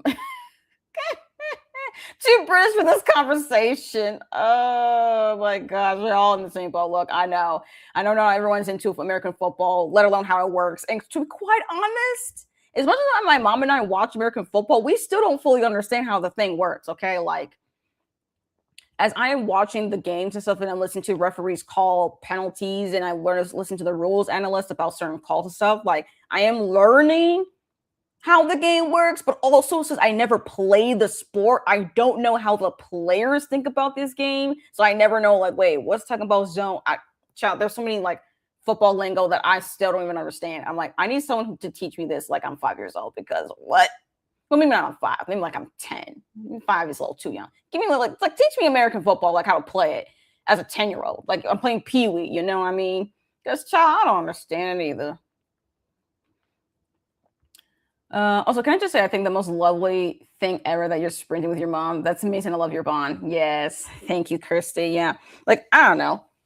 My mom and I, we just tight. All right. He's just tight. And also, it really is nice to have someone to talk to, while I'm live and sprinting and stuff. Not only so that I'm talking to y'all also through comments, but also just in real life. But yeah, I'm just glad that my mom even said, "Yay, let's do it," because I was like, I wasn't sure. Okay, I wasn't sure, but like, I had to ask, and she was like, "Yeah, why not?" So, totally here for it. Still loving Bill Mother Dollar banter. Yeah. Yippity yippity yip. And also, we're here for the dynamic as well because I do indeed love my mom and I love our dynamic indeed. Let's see. Jay is asking, Christy live streaming? No, who's in the house? I'm just chronic insomnia. I just want to hang out with non-sleeping people. Yep.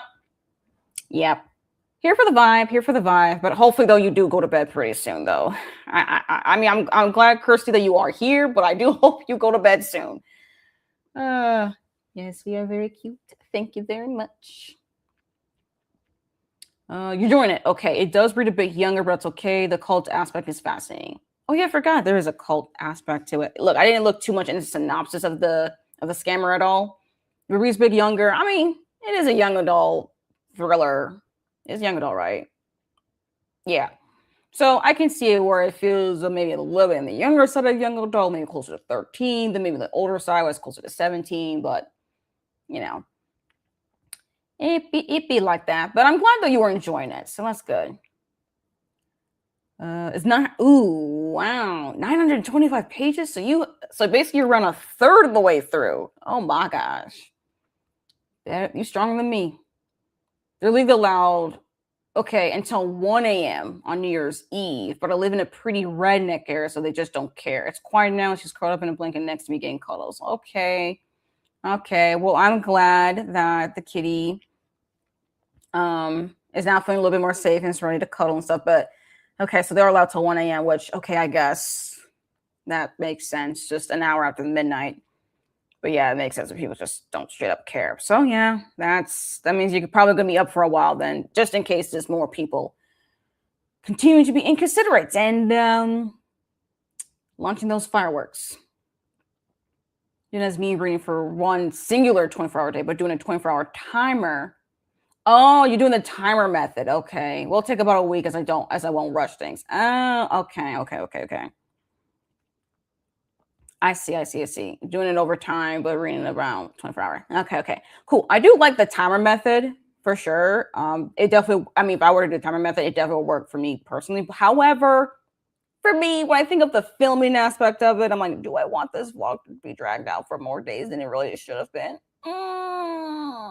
Which is why I'll do it within the day, maybe 2 days, split it between 2 days. But other than that, I'm doing it all at once.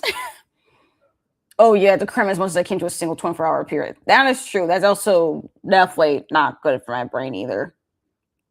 There's no way I can cram so much into a short period of time. Even though, yes, I was still going to do my Stitch Day 26-hour readathon. I mean, there's that, but like that's going to be like a once a year thing, okay? And then to like have no choice but to split into 2 days because it's like, okay, I'm tired. Although I think they might still split it to 2 days. Even though, yes, I'm going to split it to 2 streams regardless, but like I could still do it between 2 days. I don't know. We'll think about it. Yep, up right now. Crashed at 5 p.m. Having a full night's sleep already. Probably will nap around lunchtime, but for me, it's like the equivalent of 9 to 10 a.m. Yeah.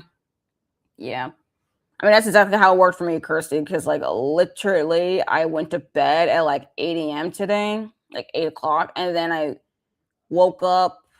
Well, my alarm went off at like 2 p.m.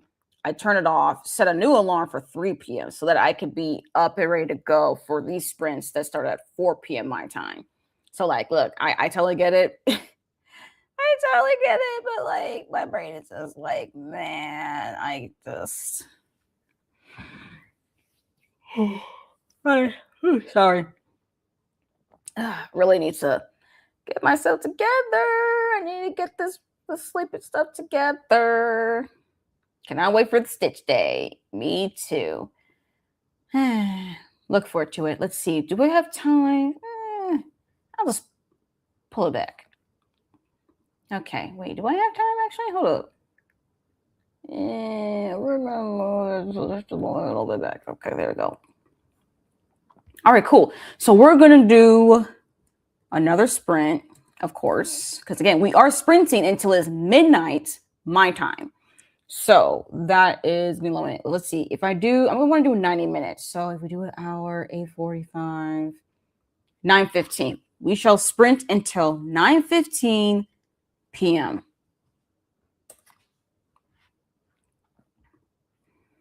Are you sprinting to midnight or have you got plans for the actual turn to the new year? No, I have no plans. Yeah, that answers that. Sorry, I didn't see your comment. So just now, but yeah, I will be sprinting until midnight my time. So whatever midnight Central Standard Time is for y'all, that's what we're doing. Because we're gonna be here for a good long minute now. All right, coolios. I should probably put my microphone in its charging thing.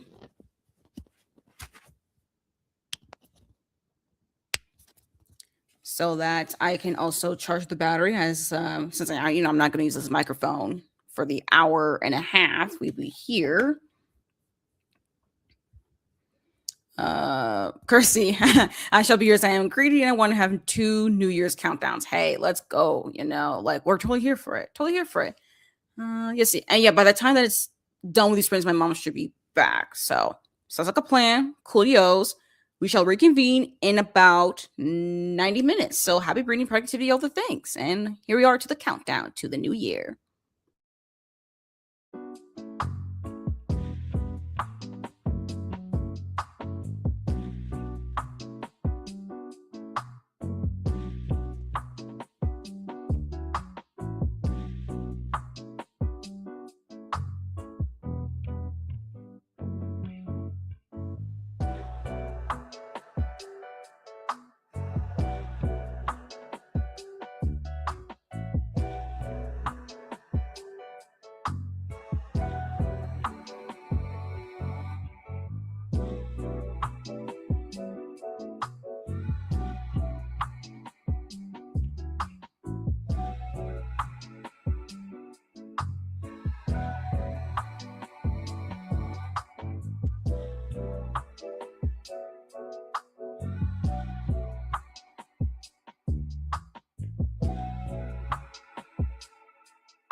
Salutations. That was the end of the third sprint. Please let us know in the chat how far you've gone in reading, what you're working on, all the things. Already? Yeah, Mom, it's that time. 90 minutes goes by real fast. Hmm.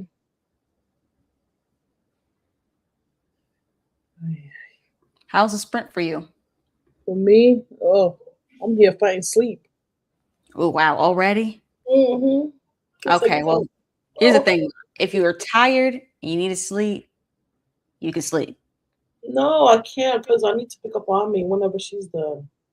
Oh, yeah, that's right. But it's New Year's Eve, though. She might be there all the way till midnight. Oh, It's a New Year's Eve party. Like, I don't know if she'll leave before. I don't know. Look, just text her. Text her if, like, hey, are you going to be there till midnight or what? I'm gonna try to find it. Okay. Yeah, I want to go pick her up. It's not far. I mean, true, but also, like, if you about to fall asleep. Yeah, like, but we're doing the rhythm sprints and all that, so. I know, but also, though, I want to make sure you have a good night's rest, though. Yeah, that's fine. I'll figure out. I'll do some. I'll figure it out. Okay. It's just I wasn't watching anything. I was just kind of chill. So I was just listening to the music. So of course that was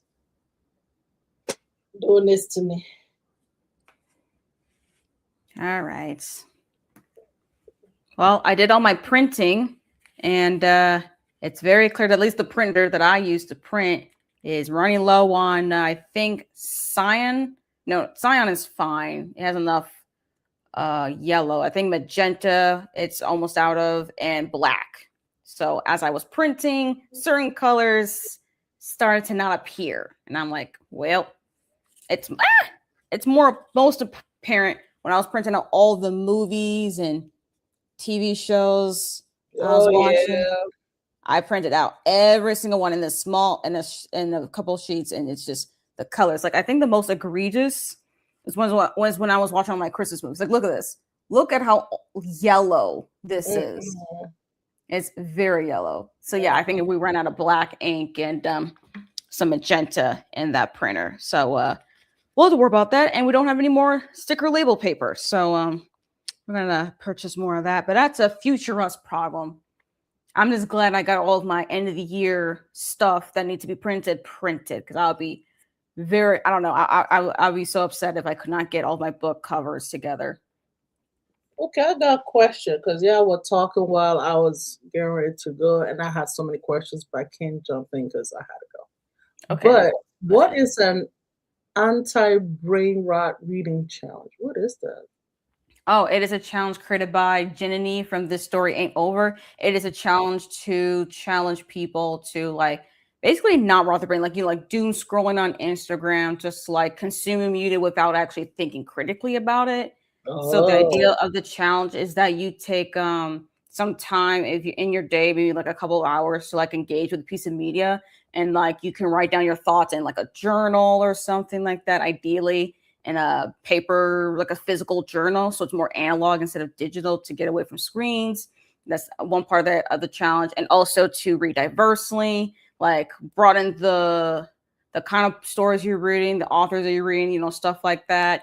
And also to just like think critically of the media that you're consuming. I like the idea of the challenge. I mean, I really do. I don't participate in the challenge because like that's kind of what I already do. Like I already that's have what I was about to say. I'm like I not. already have a reading journal where I write my thoughts on the books in a journal. Even movies and TV shows, I already do that. Like I Mhm. already do that on a daily, weekly basis. So like that's why I'm not participating in the challenge, but it's definitely a good challenge for people who want to do something like that and Right. to be more consistent with it. Like there's that challenge that's going on. I hear that. Any other questions? That's what y'all talking about. I was like, oh, I want to jump in, but I gotta go. Also, people were saying when we were talking about American football, it's like, oh yeah, I don't understand that. I'm like, oh, football talk. No, that's You don't fair. see. No, that's fair. That's why I really don't talk about that much. I know that's not everybody's thing. True, but also I love Even talking here about in that. the States, like not everybody into NFL like that for real, for At least not as deeply. Some people just watch it just, in the background, like it's background noise. real. Mm-hmm. If they do watch it, there's only a certain select of the American population that actually Yeah, in it. United States population, yeah, because United States, yeah, it's still it's a niche. It's not. It's a niche. It's not a. Yeah, not everybody. But then again, that's just sports in general, I feel. Like even though there's millions of people who watch and participate in sports, it's Mm-hmm. still a niche to even watch those sports, whether it's American football, international football, even though we call it soccer, basketball, baseball, golf, tennis. Like those are sports that are played around the world, but like not a lot of people actually there's a certain niche of people who even talk about those sports, I even mean, though fair, I but you don't will know. hear more. But I feel like you will get more people to talk about Olympics than like a specific sport. Well, that's because the Olympics is multiple sports and there's multiple countries. Olympics is like up there of the echelons of sports. Well, that's what I'm saying. Even to make it in there is like a whole thing. Whew. And when you're there, it's another thing. Mm-hmm.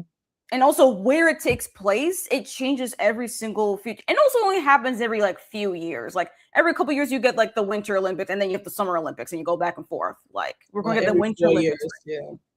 Well, I say every couple years we're talking about the Olympics because you have the winter that's coming Sure. out next year, and then 2 years later we're going to be talking about the Summer Olympics. That's giving, I Oh, think, in yeah. LA. Oh, I'm excited for that. Yeah, so like Oh, man. we talk about the Olympics more often because there are two versions of it, and there's multiple sports. Even when it comes to the Olympics, people don't talk about just the one, except for when it comes to summer. At least in the United States, we talk a lot about swimming and gymnastics, and that's because the Americans take over those sports. That's when we talk about them. Well, let me tell you, this past Summer Olympics, Americans for the first time in a good long while did not do good. So Australia was kicking America's butts, and they were talking a whole lot of trash. Yeah, Ooh, they were. Yeah. listen, Michael Phelps was so mad. He's like, "Ooh, he wants to swim." Oh my gosh! Oh, but I love their rivalry. It's a friend of mine. Oh, they would talk a whole lot of trash. Americans were not bringing it, man.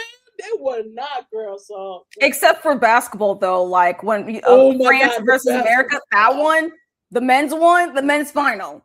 Let me tell you, that oh, just brought me so much joy. It was Oh, so it was so cool. good. I mean, the men's and the women's were really good because the home countries were playing in that final for that gold medal. So France, both men and women were playing for the final. So that, like, I think that was the first time that has ever happened in basketball area of the Olympics, and then of course United States. So it is. I think that actually made history. Sound like that. It was Yeah, wild. but the men's was just girl. It was Men's and the juicy. women's were very competitive. I mean, the France almost won the women's. It's just the player stepped on the line that made it a 2-pointer instead of a 3-pointer. Because if she didn't step on the line and shoot any winning, they would have won by a point. But because she stepped on the line, it was a 2-pointer.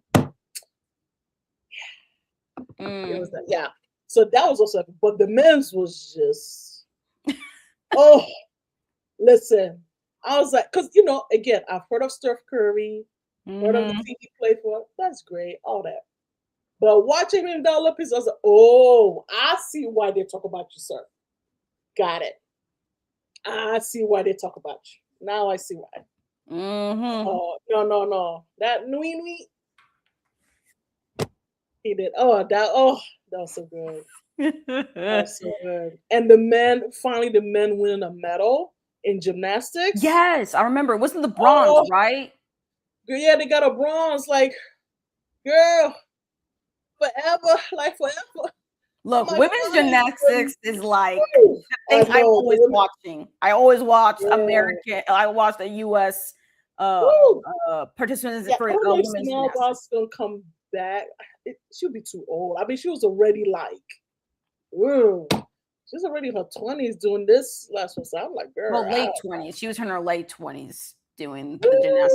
She'll be woo. like 30s if she No, gets she's into not the 30 one now. next. No, no, no, no. She's, let me see.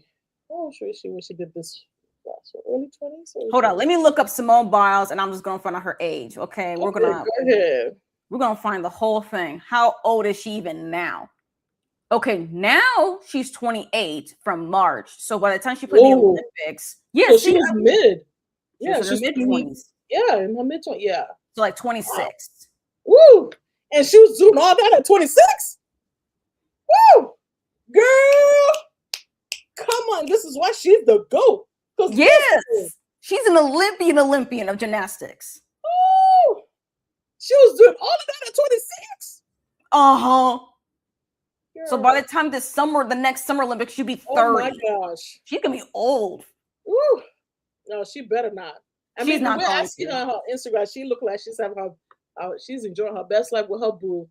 Her boo is playing for the Bears. Mm-hmm. And look at them. Happy for the Bears now. They I did know their that's thing. right.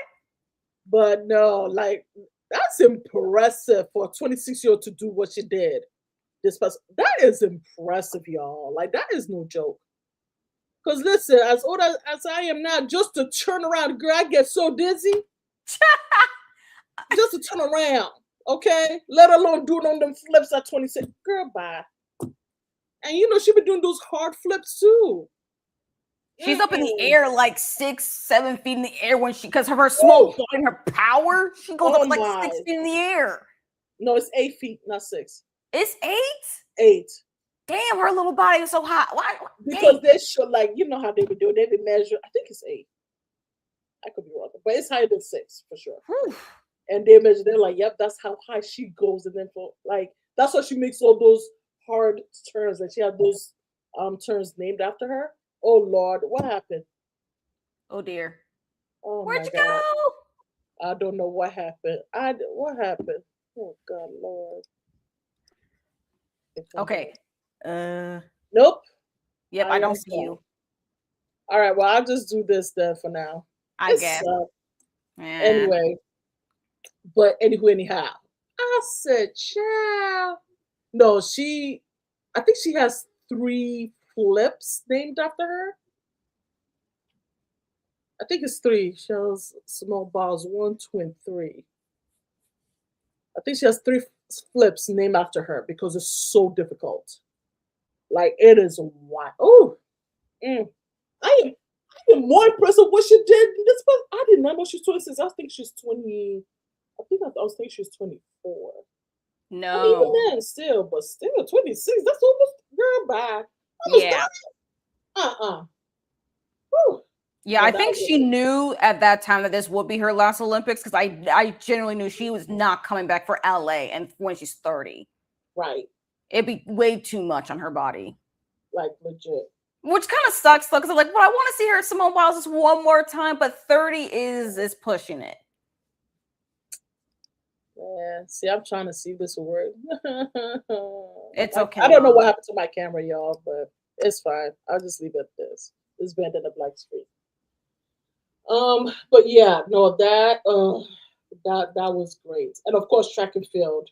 Oh, Oh yeah. Well, first of all, you're the track and field nerd, so like I always listen, watch the track and field I events. love me, yo, to see this 16-year-old young man, Quincy Wilson, make the trials, we get it to Olympic. I'm like, this young man, a 16-year-old running with this grown, running against, compete with this grown dudes that's like double, like not double, but 10 years older than him and all that.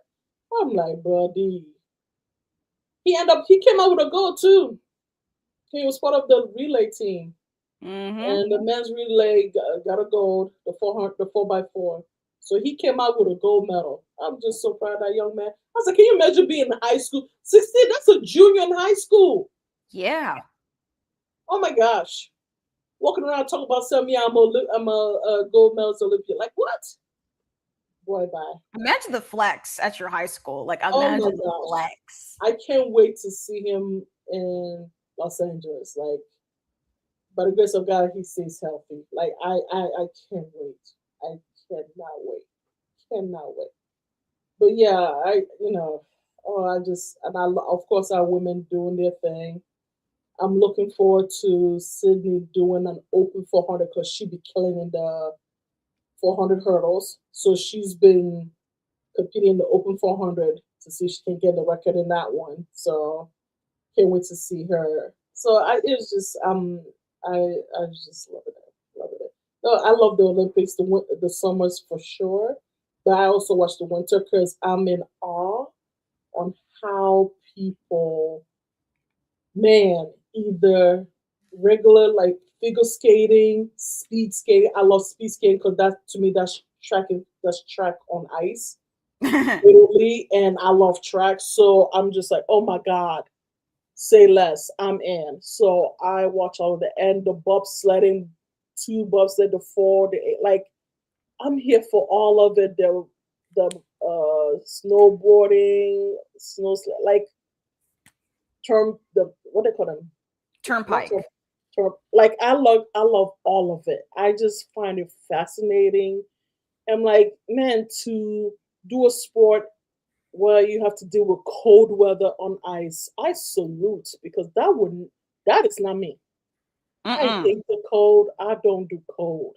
Even But though we live in man, Minnesota, though. but I salute and all there like everything on ice is dangerous because you can break, hit your head like ugh, cut something.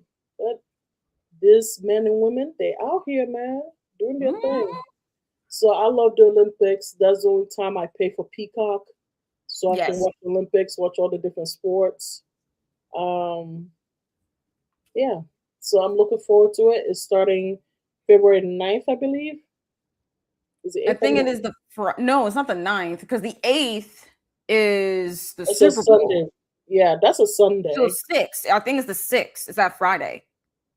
Oh, I was about to say, 'cause I'm like, no, it's not. Okay, because Like, I mom, gotta that watch. I entire gotta watch the weekend. I gotta watch the open ceremony. Cause I do all of that. I Yeah. love to see how the countries do open ceremonies and how they welcome all the different nations. And I like to see all the different nations and what they have on and how they represent their flag. I like all of that. I'm in all the things. Especially I since they're love it. in Italy this year. They're Milan. Milan, Woo! Italy. I know it's gonna be fashionable because I know Milan is the fashion city capital of all the things. So like I know it's gonna be Anything, all the fashionable. things fashion. Yep. They're gonna Woo! be very fashionable. I bet you it's gonna be very Oh, I can't fashionable. wait. And All in the things. Italy, girl, I'm excited. I'm excited. I can't wait. I love the Olympics. I love everything about the Olympics. I'm pumped. Super excited about that. Yay! So I'm looking forward to it. Anywho, anyhow, how do we get into this? I don't know. I don't Oh, know. I was talking about all the sports. But anywho, anyhow. Oh yeah, so let's catch up on the comments real quick. Okay.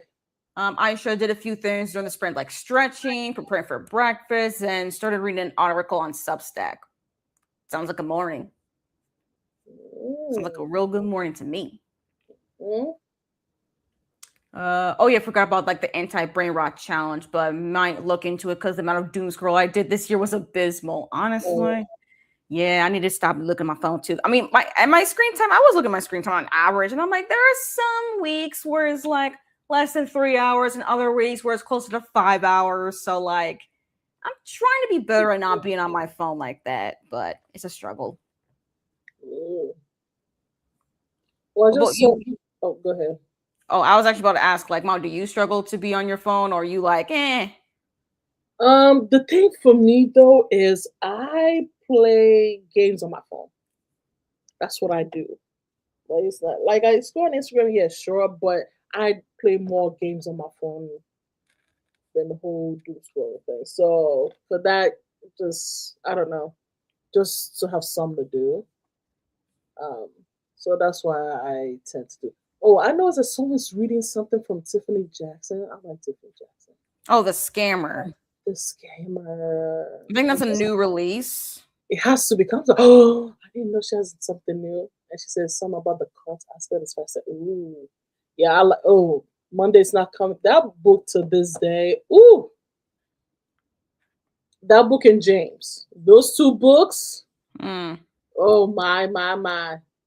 Mm. Oh yeah. Speaking of books, actually, Mom, what are your best books of the year? We gotta talk Those about that. two. Oh wait, when did I read Monday's Not Coming? Let me find Wasn't out. that one of the first books you read this year? Was Monday Night Coming? Was that earlier, like in February or March? Yeah, I think so. What's my? Let me get my phone. So I know for And I remember we both read James and May, so that was in the spring. yeah. So Monday's Not Coming, James and Count of Monte Cristo. Those three books are my favorite this year. Let me see. Of course. Let me look through. Let me look through. Oh, what is that? The record has been generated about 7. Oh, view wrap up. Okay. Let me see. I guess my.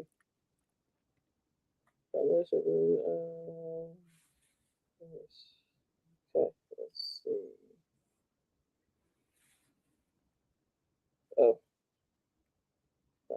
oh, I do like the Tendered Sky by Fonda Lee. That's also good. Oh Oh, yeah, the yeah. Under the Sky. Yeah, yeah. Oh, The Maid and the Crocodile. That was also good. See, I'm Oh looking yeah, at we read Story that Graph because early. they put my thing on here. Yeah, that was also good. Yeah, Pets was interesting. Oh, Yinka, where's your husband? That cracked me up. Oh, wait, when did I read?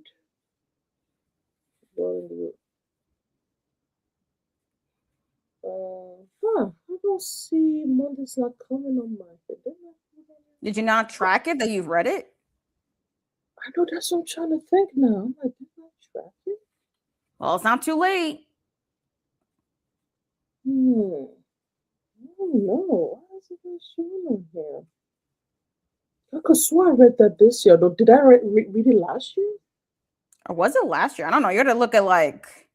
I don't know where to go to look all this stuff. You know, all this stuff. You're the one teaching me how to use this stuff. I don't even know. Okay, well, Mom, do you remember where you have your stats and it shows you the year? You can switch the years. Oh wait, girl, where'd I go? Okay, go on your phone. Show me how to go to the thing to do the thing. Oh, geez, Mom. Mom, there's literally okay. Let's do a quick story Okay, graph. reading stats. Okay. There you go. Yes, the reading stats tab.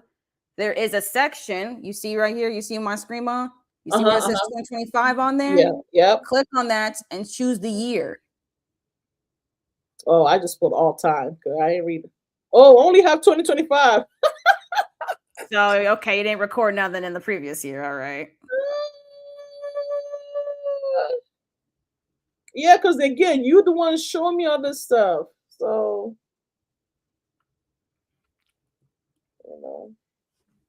know. Okay. Ooh, it says right here on according to Storygraph, I just saw a notification. My 2025 Storygraph reading wrap up is available. Well, that's what I'm looking at. That's what I'm talking about. Mine was available 7 hours ago. Yours is just an hour ago. Yeah, that's literally what I'm looking at to see all the books I read. Oh, okay. Yeah. Sorry, I don't have my camera acting up a whole donkey, so I can't show it sadly. So yeah, that's what I was looking at. That's what I was like, wait, did I read that last year? I don't know. But then again, you showed me Storygraph later, so it's not like I started in January. Oh, you didn't backlog any of the books you've read I early don't in the year? I don't think so. Let me see. Who else was I using? I was using let me see, did I use this? Maybe? No, because girl, I feel like doing all that. Let me see. Maybe I read this last year, Chair. I don't know. All right. Goodreads. Well, Let me go to Goodreads. this is why I be tracking everything I be reading. Because look, sometimes I really don't be Oh, remembering when I did I anything. know. I really don't remember now. That sucks.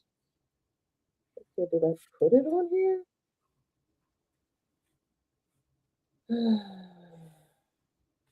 This one said I read 3 books. I know full well I read more than 3. Everything is fine. Boy. Okay, let me look. Oh, did I? Let's see. I'm looking at Goodreads to see. See, I didn't even put when I read that. I put it on here, but I didn't put when I read it. Child, I don't know. All I know, one is not coming. James, Count of Monte Cristo. Those are the 3 books. Highly, love, enjoy. Don't tell me nothing all day. Bought them. Bought the audiobook. Like, I was like, oh no, I have to own this.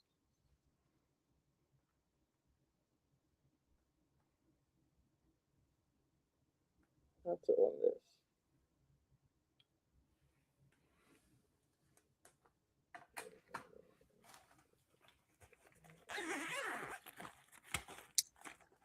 Yep. That's all I got. All righty. Yeah, Well, those are my fave. Because I bought the physical and audiobooks. Physical copy and audiobook copy of those books. And yep. James, I'm actually gonna read again. So is then James then the best book of like that's your best book of the year then? I told you 3 books are my best. I mean, I'm like that's like top 3, but like what about like the top, like the cream of the crop top? Oh, I cannot pick. Why do I have to pick? I don't Okay wanna. then. Just say like I don't got such a thing. Oh my gosh. I can't I was just pick. asking if you had one. If you didn't have one, that's fine. Because the Count of Monte Cristo chat, ooh, juicy. A lot of tea was spilled and drank in that book. Spilled and drank. Woo! Talk about gossip. Woo, chat. I'm like, oh my God, I feel like I was reading a gossip column that I was feeling guilty and enjoying, but I didn't care at the same time. It was wild. But honestly, it makes sense because actually I learned in the one of these sprints. I don't remember how long ago it was, but like someone was saying that when the book was being published, it was actually serialized, which means that each part, like it came out by chapter and As it stuff. should. So Yeah. that makes sense why I feel like you're getting drama every single chapter because it was even written to be like that. Oh, good. Oh, so it's basically reading a series per episode, basically. Yeah, like you get a new episode every week or day Oh, or something. I'll be one of those people standing in line waiting for the next one to drop. Cause girl, it is so. Oh my gosh. Oh, I get it. Oh, I get it. Oh, it's so good. Ooh, ooh, so good. Mm-mm-mm. Yeah. So I can't pick. Those 3 are good. Those 3 and the different genres, so it's hard for me to say, oh. All I right, all feel right. like I feel like Count of Monte Cristo kind of like nourish my guilty pleasure, if it makes sense. Like I'm feeling guilty that I'm like diving into this gossipy nonsense of a book, but it's still good, and I feel guilty about it. I can't help myself. That's funny. Like, I mean, the fact I finished that in 1 week, I can't. I I gotta do go. find that fascinating that you did I that. can't even. I cannot even. But yeah, child. And then James, oh my, woo! James is very good. Like James is so good. And then Monday's not like again different genre. Like that one, oh my gosh! Like oh, I can't. The book was just amazing. I don't know. Like I can't pick out of those three. Okay. Okay, okay. What about your least favorite book? Oh, um, let me look at my DNS. Let me go back to my story graph because that's where I pull other things. So let me go to the wrap up. I'm gonna tell you right now because I had to drop that book because I was just like, oh no, I cannot. Which one was that? Um, couldn't do I just couldn't do it. Let me find it. Queenie. Oh yeah. I remember you I talking couldn't do it. about that I one. just, whew, I said, I couldn't. I couldn't.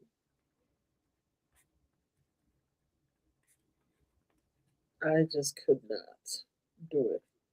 Queenie. Mm, yeah. Couldn't do it. Mm-mm. Nope. So yeah, I only have one book I'll put down there. Alrighty. Well, that's good to know then. That means you've read more books that you enjoyed and less books that you did not. Yes. And then there's some that I was just like, I don't feel like it anymore. Right. Those are your mid books. Yeah. I was I'm good. But I didn't finish those. But Oh, Queenie, like for I had to put that there. I can't I couldn't do it. right. And also for anyone who's watched this as well, like let us know as well your best and worst books as well. I mean, I will also post a video, my best worst books video, but like if since you're here, if any of y'all know what your best books are or your worst books are, I would love to know. Like, Yeah, let's please let us know. I think yeah. for me the reason why I had to drop Queenie because it was so triggering for me. It was so Mm-hmm. triggering. And oh, I couldn't do it. I had to put. I said no, mm-mm, no, can't. I can't. I just, yeah, it was a lot. But yeah, let us know, peoples. Well, you here asking me questions, and now you're not even gonna tell us. Look, like I read a lot. Okay, I mean I can give you like a Okay, snippet. give me one then, because I'm here. No, I can give you three because I'm like, look, I got like a top like my best books. I have like 20 books that are gonna be on that video.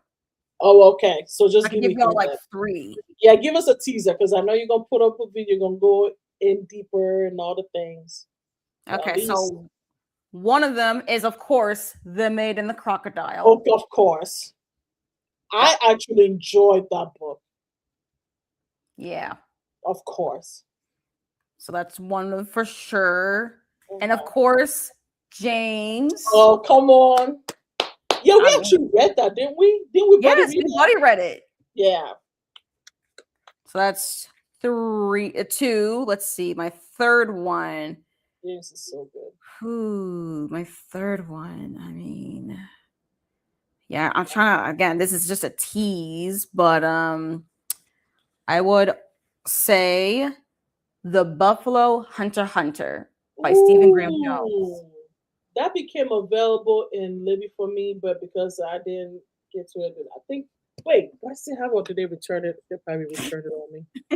Good lord! And I was just like, yo, I'm in the because they literally just like in December when girl, at church, December is just it's our busiest month, so it's just like I don't have time to read this. Let me look at my Libby though, but that became available to. Oh, let me look. Ooh, oh, it's available for me to borrow again. Already, really? Well, I guess I can place a hold on it. Yeah, because you mentioned it. It was available to me, but then, yeah, I think they're like, girl, you play too much. Right. and took it The away thing is, from though, me. is that like it is a slower paced novel, so like definitely not best for you to read in December. Like you need to No, be. oh, I just there was no way. There was no way, girl. There was no way. The one I was kind of currently reading was The Bridge of Sighs, which was pretty interesting actually. But then I Hmm. didn't finish it, so they took Oh, that too. Because again, December. So, so I was just like, well, that wasn't bad. But I will re-borrow those two. But, see how that goes. Um, hmm, all right. Let me catch up on the comments real quick. yeah. Okay, so Mel edited and uploaded a video for their boot camp readathon announcement just in time before the new Oh, year. Nice. oh, cool. What's everyone's reading goal for the new year? Oh, that is good, Tamrita. That is good. Girl, listen. Hmm. Oh, I have to think about that. That is a good question. Let me write that down on my thing. Because I have to really think about that. I'm going to write that on my paper thing here. Well, how many books did you read this year? Uh, Let me go to Storygraph. I thought you had Storygraph already on the phone. Like, I'm still on it. Oh, but it's not open. I put my phone down. So Oh, let's okay, see. okay. 1, 2, 3, 4, 5, 6, 7, 8, 9, 10, 11, 12, 13. Should be 13 books. Out of 13. You probably read a little bit more, but just didn't track it. Well, I'll say 12. Because, yeah, I agree. But I'm going to use 12 because this other book I put down, I didn't even finish it. In December, there's books, and I just could. It was just December, and there was no way. So, yeah. I mean, 12 books, one book a month. That's not bad, low key. I'll take that for someone Mhm. that haven't read in I don't know how long. So then maybe your reading goal should be 12 for like a book a month. Right. Oh, And if you happen to read like more than one book a month, consider that you're planning ahead for December because you know you're not reading that much in December. that's true. That's true. So yeah, maybe 12. That could be your reading goal. Okay. I agree with this sentiment. The problem with that though is the books I want to read they're not available the month I want them. Yeah, you're the utmost mood reader to the point that you're super picky. Yeah, I am. I don't be reading that just any that kind of thing. And reading James and Monday's Not Coming and all these other books, low key is like they set a bar, you know. Inca, what's your husband? That book cracked me up so much. I laughed so hard. It's so relatable. Oh my gosh. I was like, if you're Nigerian, you would get that book. You so would get. If you grew up in Nigeria, you would so get that book. It was just, oh my gosh. And then Pat, Blood of the Root, like Breath of the Dragon. It's so much good books. I don't know. So we'll see. A lot of these books, anyways, you recommended them to me, so I'm gonna have to trust you again to give you some more recommendations.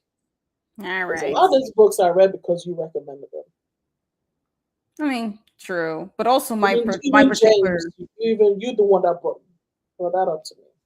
But that's because I saw a lot of people were reading it, and it won the Pulitzer Prize, or was Yeah. it Pulitzer? Yeah, I think it Yeah. was that one. Either way, you. How do I know about Monday's Not Coming though? Now I'm thinking about it.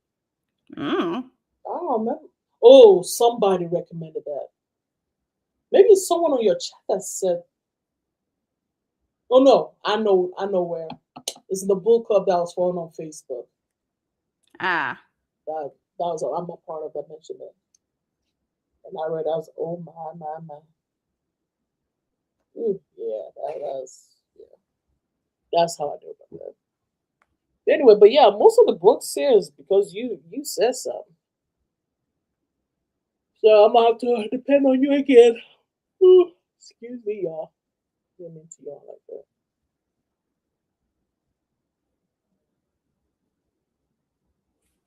Well, I'll try because, like, I don't think I'll be reading as much in 2026. I think my Sure. reading goal will be like 45 or something. Really? How many books did you read this year? I read 76. Oh my gosh. Woo! Kudos to you, girl. Thanks. But also, I felt like I read less this year than I did in the past 2 years. Because actually, the past 2 years, I managed to read at least 100 books. So this year, since I was like under 100, and I like, my ideal is 75. I know I can read at least 50, but I'm gonna put like 45 just in case I'm just like really, really slumpy in 2026. I'm like, I think 45 I can do in like 12 months. Just gotta lowball it. Because I don't want So, it to be an actual challenge. oh, okay. So wait, how many you said? You said 100 this year? I mean, 26? 76. No, no, no. I said, what's your goal for next year? Oh, my goal next year is 45. Oh, okay.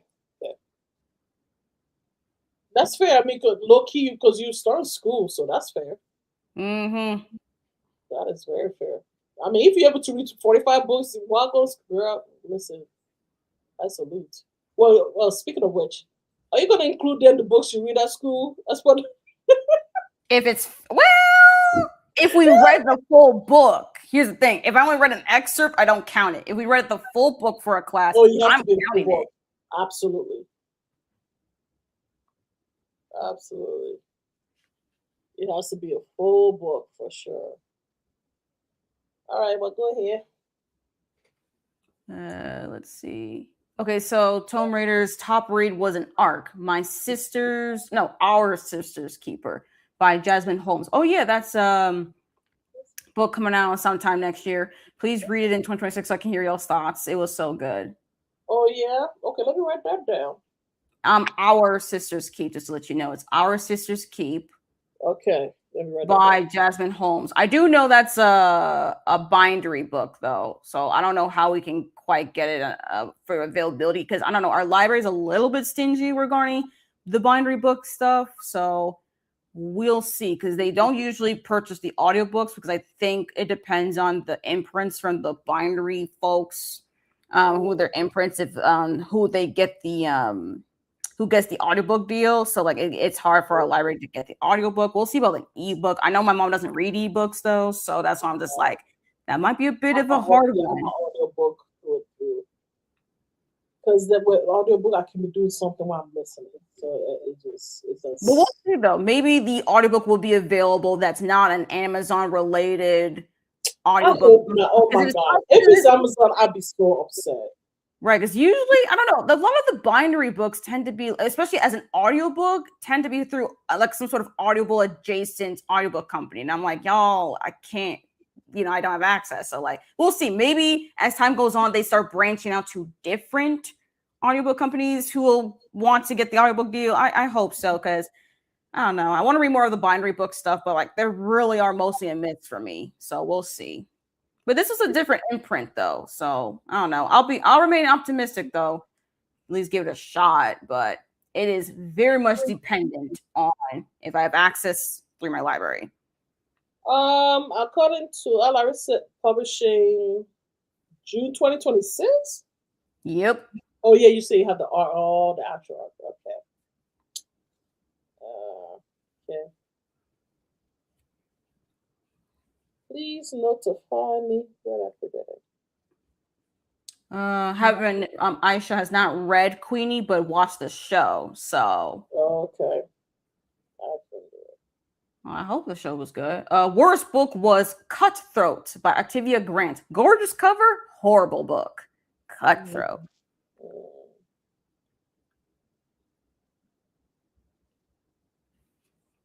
Mm. Oof. You DNF Buffalo Hunter. Yeah, I know. Yeah. There's definitely it's definitely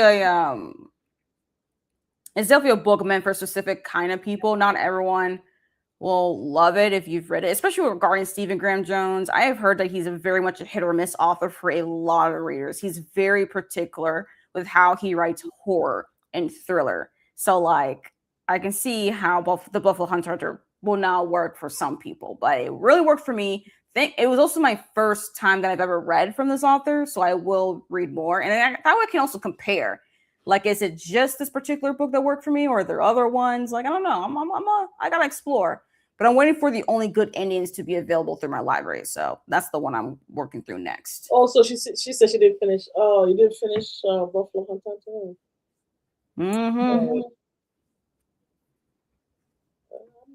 Let's see.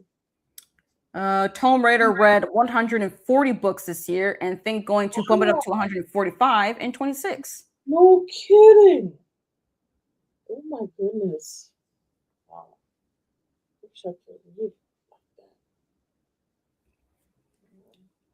Well, good luck to you. And honestly, that is great that you read 140 books. That's like impressive.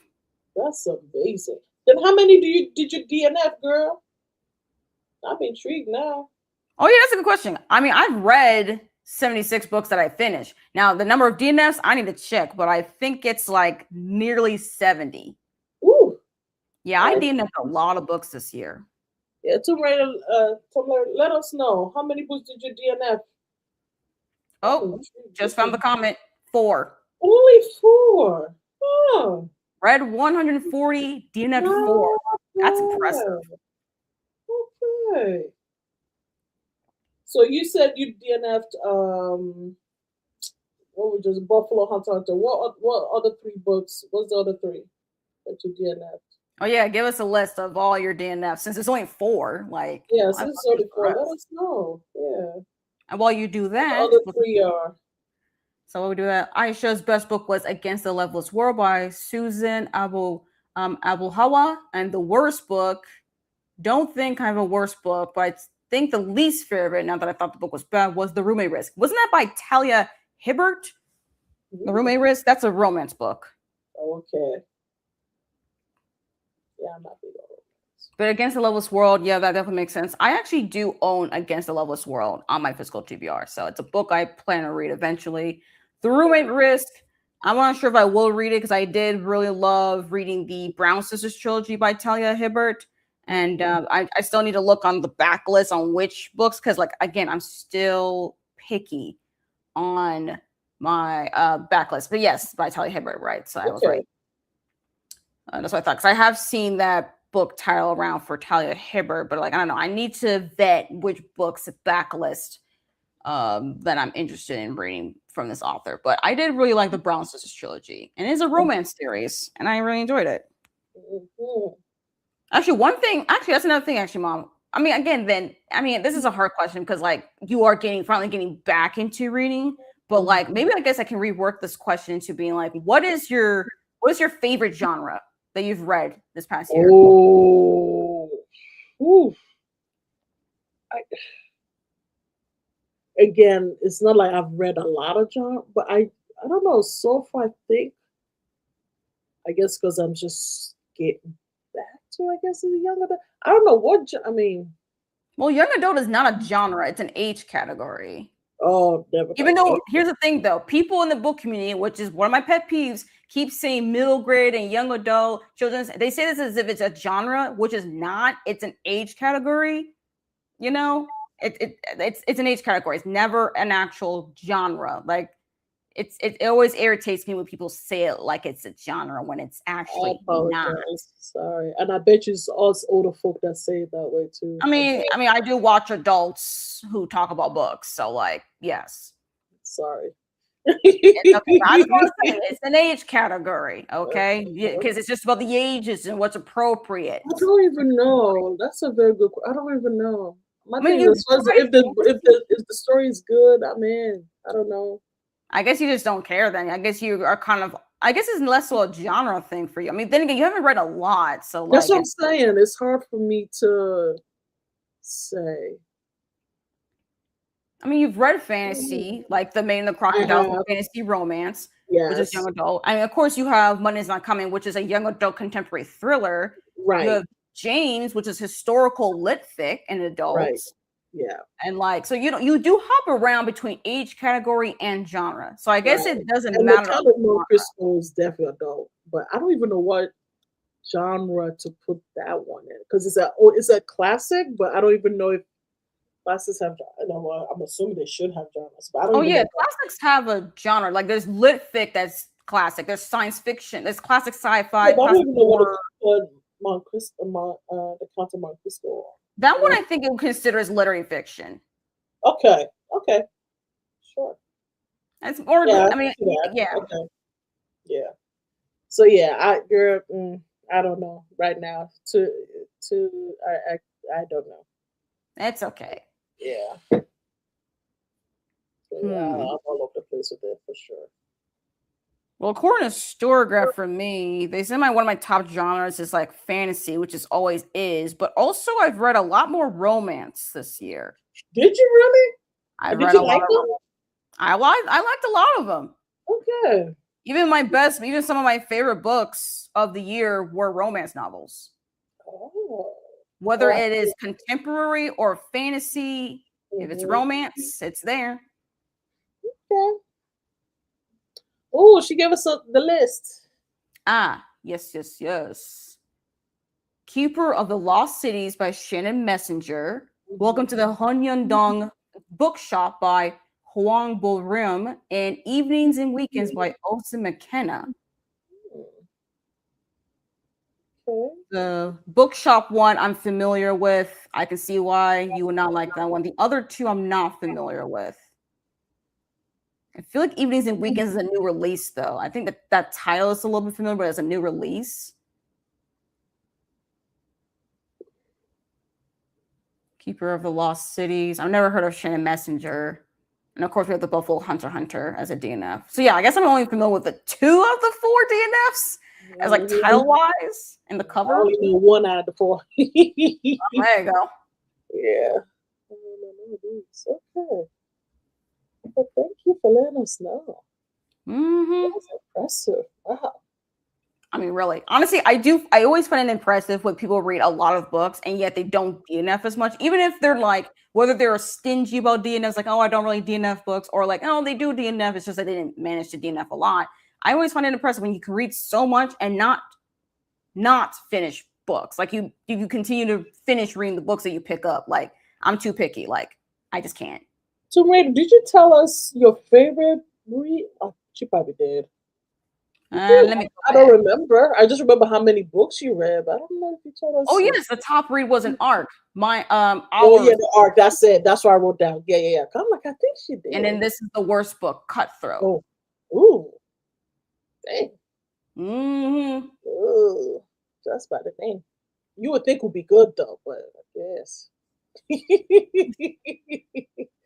Yes, there's a difference between age category and genres. Like Okay, people yeah. really, I don't know. This is a weird thing regarding the book community. I don't know. It's a bit of a pet peeve that even though we are readers, there are things that people say in the community that conflate between one thing versus the other, and it really Okay. irritates me. I'm like, yo, why are you saying words like this when it doesn't actually mean that way? Like, what are we doing, y'all? Apologies. I Apologies. don't know. I get for people who maybe don't know, but there's plenty of people I think that should know. Like, I'm just like, you should know. I've read a lot of fantasy and lit fiction, surprisingly horror. Ah, Yeah, I'll also say I've read more literary fiction this year, and I want to read more literary fiction. It's just that since literary fiction is not my most prominent or the genre that I pick up the most, it requires me to sit down with it a little bit more. And and I'm just like, I want to read a fantasy book because I can read through it. But then I get tired of fantasy. I'm just like, dang, I feel like I read too much fantasy. I get tired. oh, Hmm. Usually hop around a ton of genres and age categories. Yep. And also you find more interesting books that way, I think. mhm. Oh, Kirsty's back muted so I can get some work done and totally lost track of time. That is a-okay. That's fine. We're just glad that you're here. Right. We just bantering, the Okay, usual. so you're reading the Hunyundong bookshop at the moment as your last book of 2025 and 80% into it, and it's in your top and it's in your top 10 of last year. Oh, Ooh, okay. okay. Well, technically this year, right? Yes, of course. Yeah. Your best book was Hazel Thorn by C.G. Drews. Yes. Okay. Yes, this one is young adult horror. Um, Mm, I think it's botanical horror, so it has a lot to do with plants and stuff. okay. And I think it's also queer, and I think also neurodivergent main characters. I don't know. I've only read Don't Let the Forest In by this author, and I really enjoyed it. I still have Okay. yet to read Hazel Thorn. I think I placed a hold on the audiobook, so I have to wait. Mm, But yeah, okay. that's a book I hope to get to in 2026. Okay, Kirsty's worst book was a messed up novella called Frisky the Snow. I know that. I've seen that book. It's actually an erotica. That's erotica about a snowman that turns into like a human or something. What? Yeah. Messed up novella indeed, because child. Mm-mm. Wait, wasn't there like a movie with this idea? I feel like there's a movie about a man who turned into a snowman. There's some movie. Mhm. Yeah, would not recommend anyone to read it. So yeah. Oh wait, I actually haven't talked about my worst book. I hear talk about a snippet of the best books. Let me give you a snippet of my worst because, child, what was some terrible books? I mean, full disclosure, my worst books video is gonna be mostly DNFs because I don't like to finish books I don't enjoy. So like a lot of it is DNFs, but I do have like 4 books that I actually did finish reading that were like less than 3 stars. Because anything that's less than 3 stars is like automatically going to be in the worst books. So one of them, y'all already knew my thought. Have heard my thoughts on, and that is Catabasis by R.F. Kuang. Y'all have heard me talk about that book. I think around Labor Day. It was the Labor Day sprints. Did not like that one. I was very disappointed. And then I think my other one was A Drop of Corruption by Robert Jackson Bennett. I already posted a book review video like months ago, I think in the spring. It was a sequel to The Tainted Cup. Yeah, I'm still mad about it. I'm not going to read the 3rd book in that series. Ooh, Even if it's the last book in the series, I'm not reading it. okay. I'm still mad about it. And then I'm still mad about this one book though. The one book that I'm so upset about is Sweet Heat by Bolu Babalola.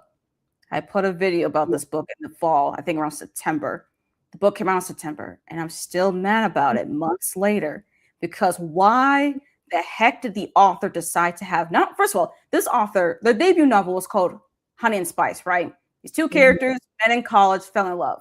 This second novel, Sweet Heat, is basically following those same characters, but it's a second chance romance because in between the books they broke up, Ooh.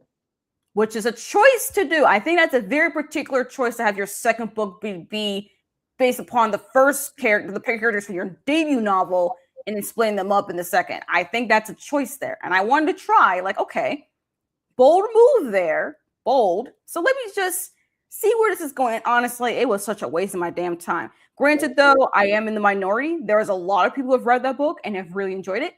I'm in the minority of people like this was a waste of my time. Why did we have this book? It should not have been. I just think it should have been published. That's just my That's just my 2 cents. Mm, I'm still mad about it. I ranted like for a solid 30 minutes about that book. so sorry. Yeah.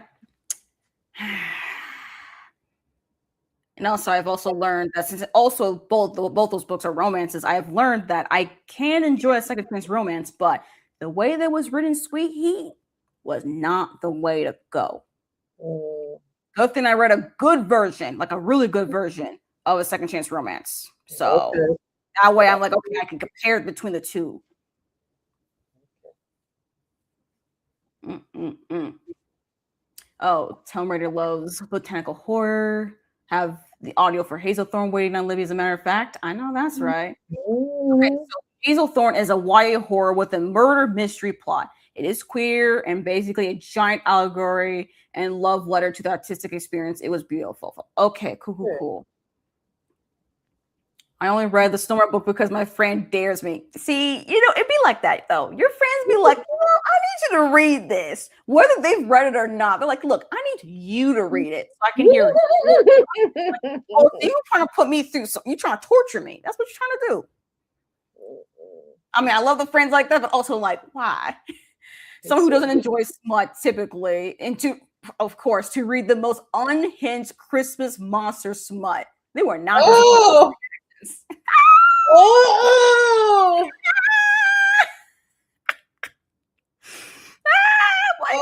no! Ew. Oh my gosh! Oh, good. Yeah. Set you up for failure. Oh my gosh! They want to entertain that on purpose too. With friends like these who need anemones.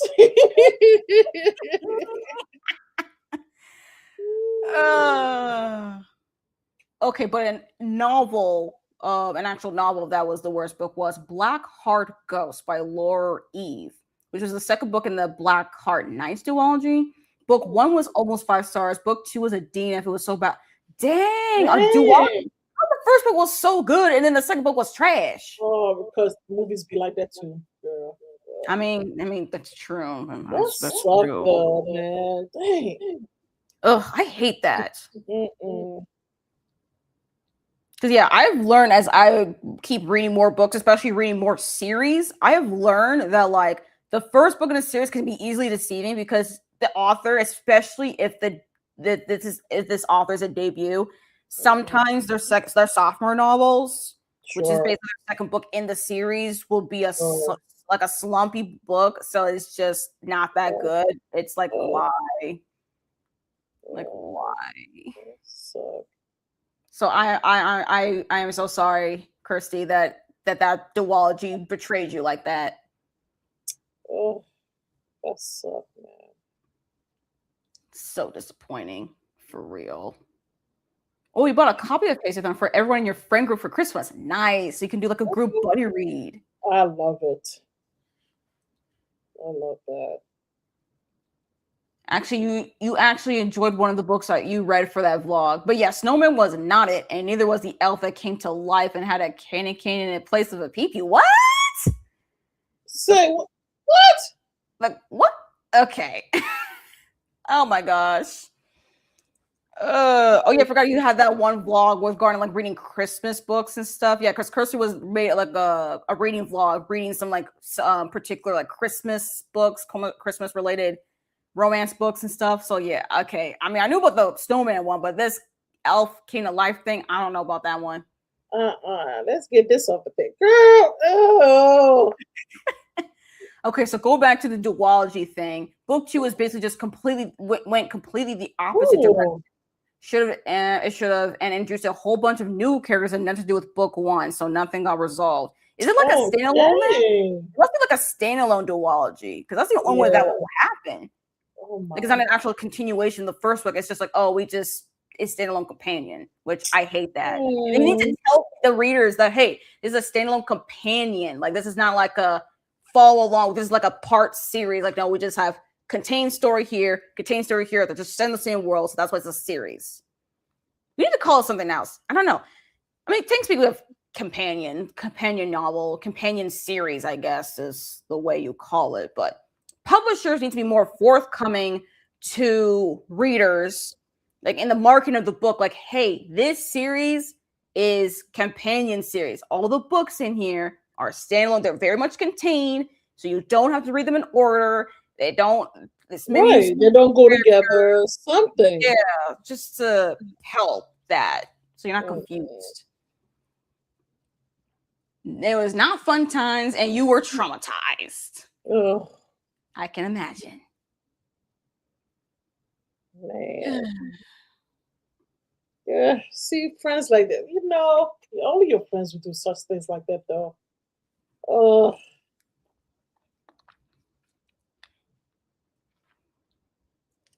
All right, Mom. Well, looks like we have. Oh, hold up.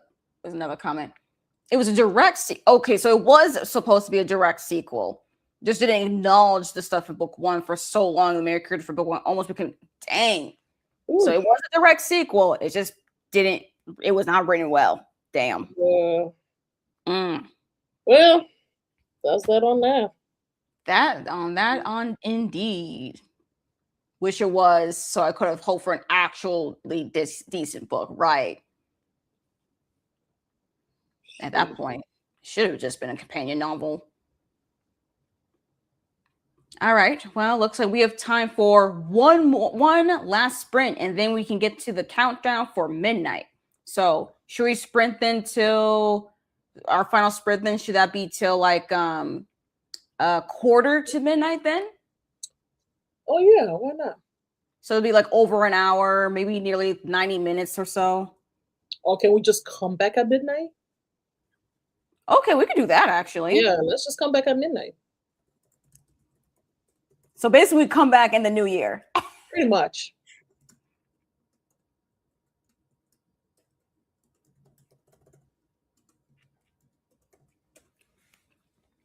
Okay, let me redo the video thing here. Actually, let me actually get a different lo-fi to end it, since this is the last sprint in 2025. Actually, this is technically speaking the last sprint because we are sprinting until midnight. Yeah. So let me find some good vibe things here. Where am I looking at? Okay. We're going to do a jazz energy. This is getting jazz energy. Let me just wait for the ad. Okay. All right. All right. Sorry. Let me just show the screen. All right. Coolios. So, yeah, we shall reconvene at the new year at midnight. See y'all then. See y'all.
Salutations. Happy New Year.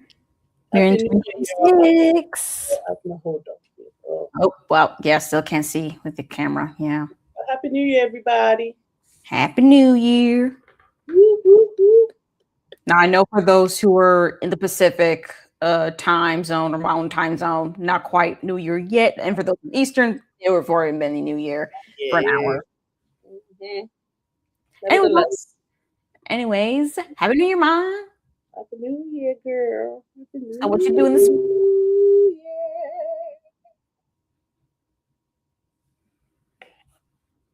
So, what you doing the sprint, Ma? What did I do? What am I doing? I'm forgetting. I was watching a live, what you call it, a live show because they were talking about football, and I saw in college football that Miami beat Ohio State, and I'm so happy for Miami. Okay.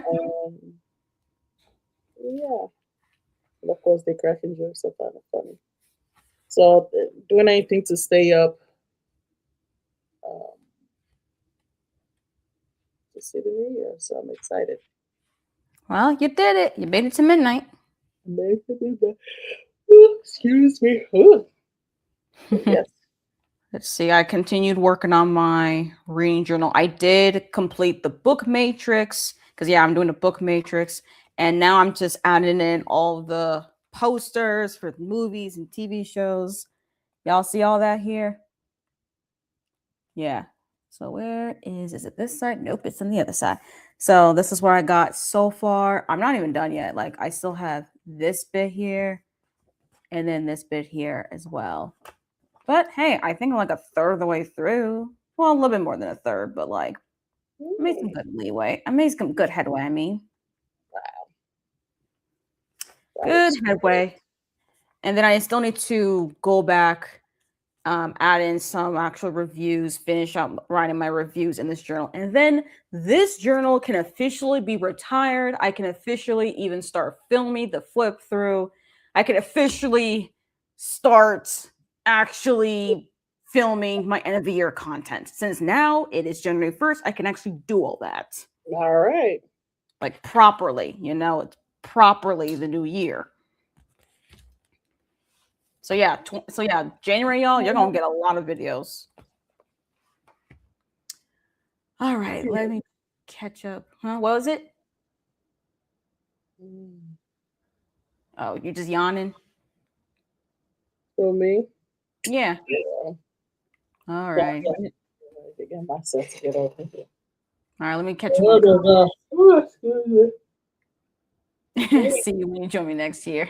Oh, yeah. Okay, for Aisha, this was like over 30 minutes ago, midnight in the East Coast, heading to bed. Happy New Year's, and may 2026 be a blessed year for everyone. Man. Mm-hmm. Happy Year. 2026. I hope you all have a wonderful year and send everyone all the blessings and hope for health and happiness. Thank you. To you. Sprint the sprint, doing some reading, playing some video games, double checking everything's good for today's video, which is a yearly blooper reel, and it's a fave of mine. Okay.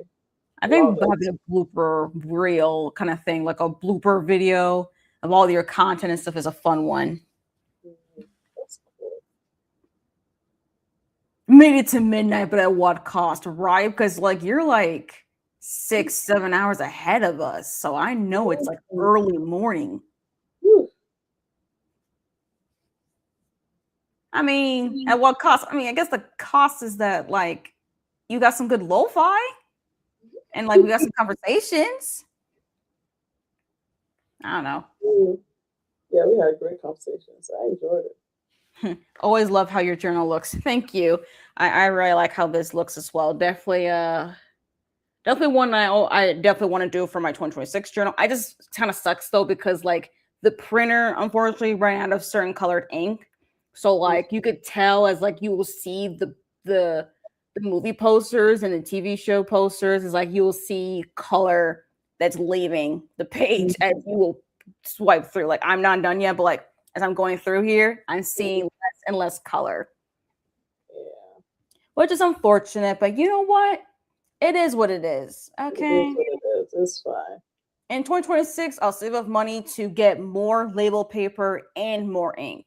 Okay. Like that's what I'm going to do. Or just go to the library and then just use a glue stick. I like label paper because I don't have to worry about a glue stick, but go to the library, and then print this stuff. It is what it is. Yeah, 6 a.m. You're feeling pretty good. May have a nap in a couple hours, but before that happens, I need to film my January Bujo setup. I know that's right. Okay.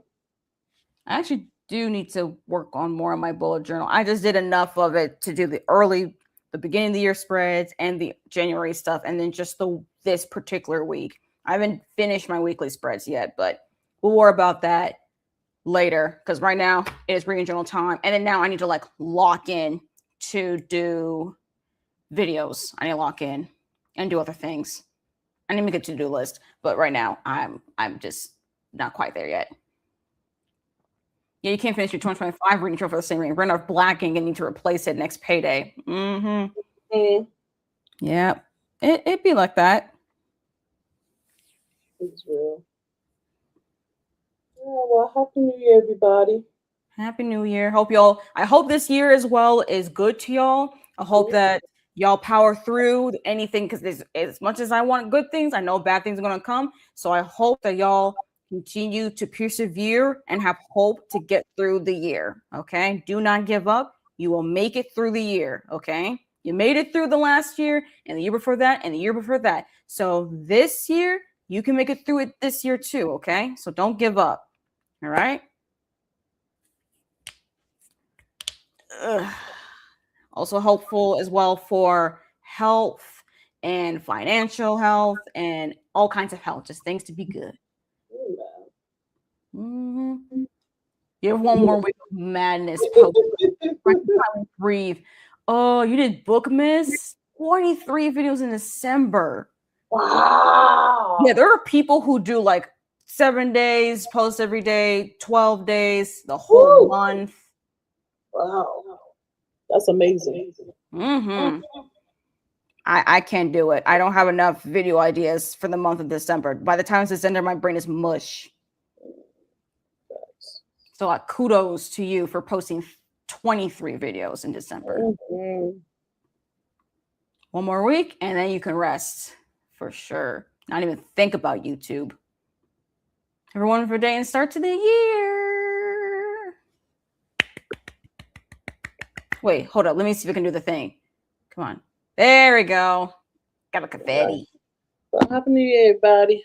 Mm-hmm. All right. We shall leave y'all here. I don't know when sprints are for January yet. Most likely will be MLK Day, which I think is January 19th. So at least have sprints for sure on that day since there is no work or school. So that's a guaranteed day for sure for sprints. Any other day, I don't even know. I don't even know yet. Ask me when I post another video or do another sprint, okay? Sleep well, rest better, indeed. So yeah, well, we shall leave y'all here. And good night for those of us that is actually is night. And I guess good morning for those who are still here. All right. Bye, y'all. Bye-bye.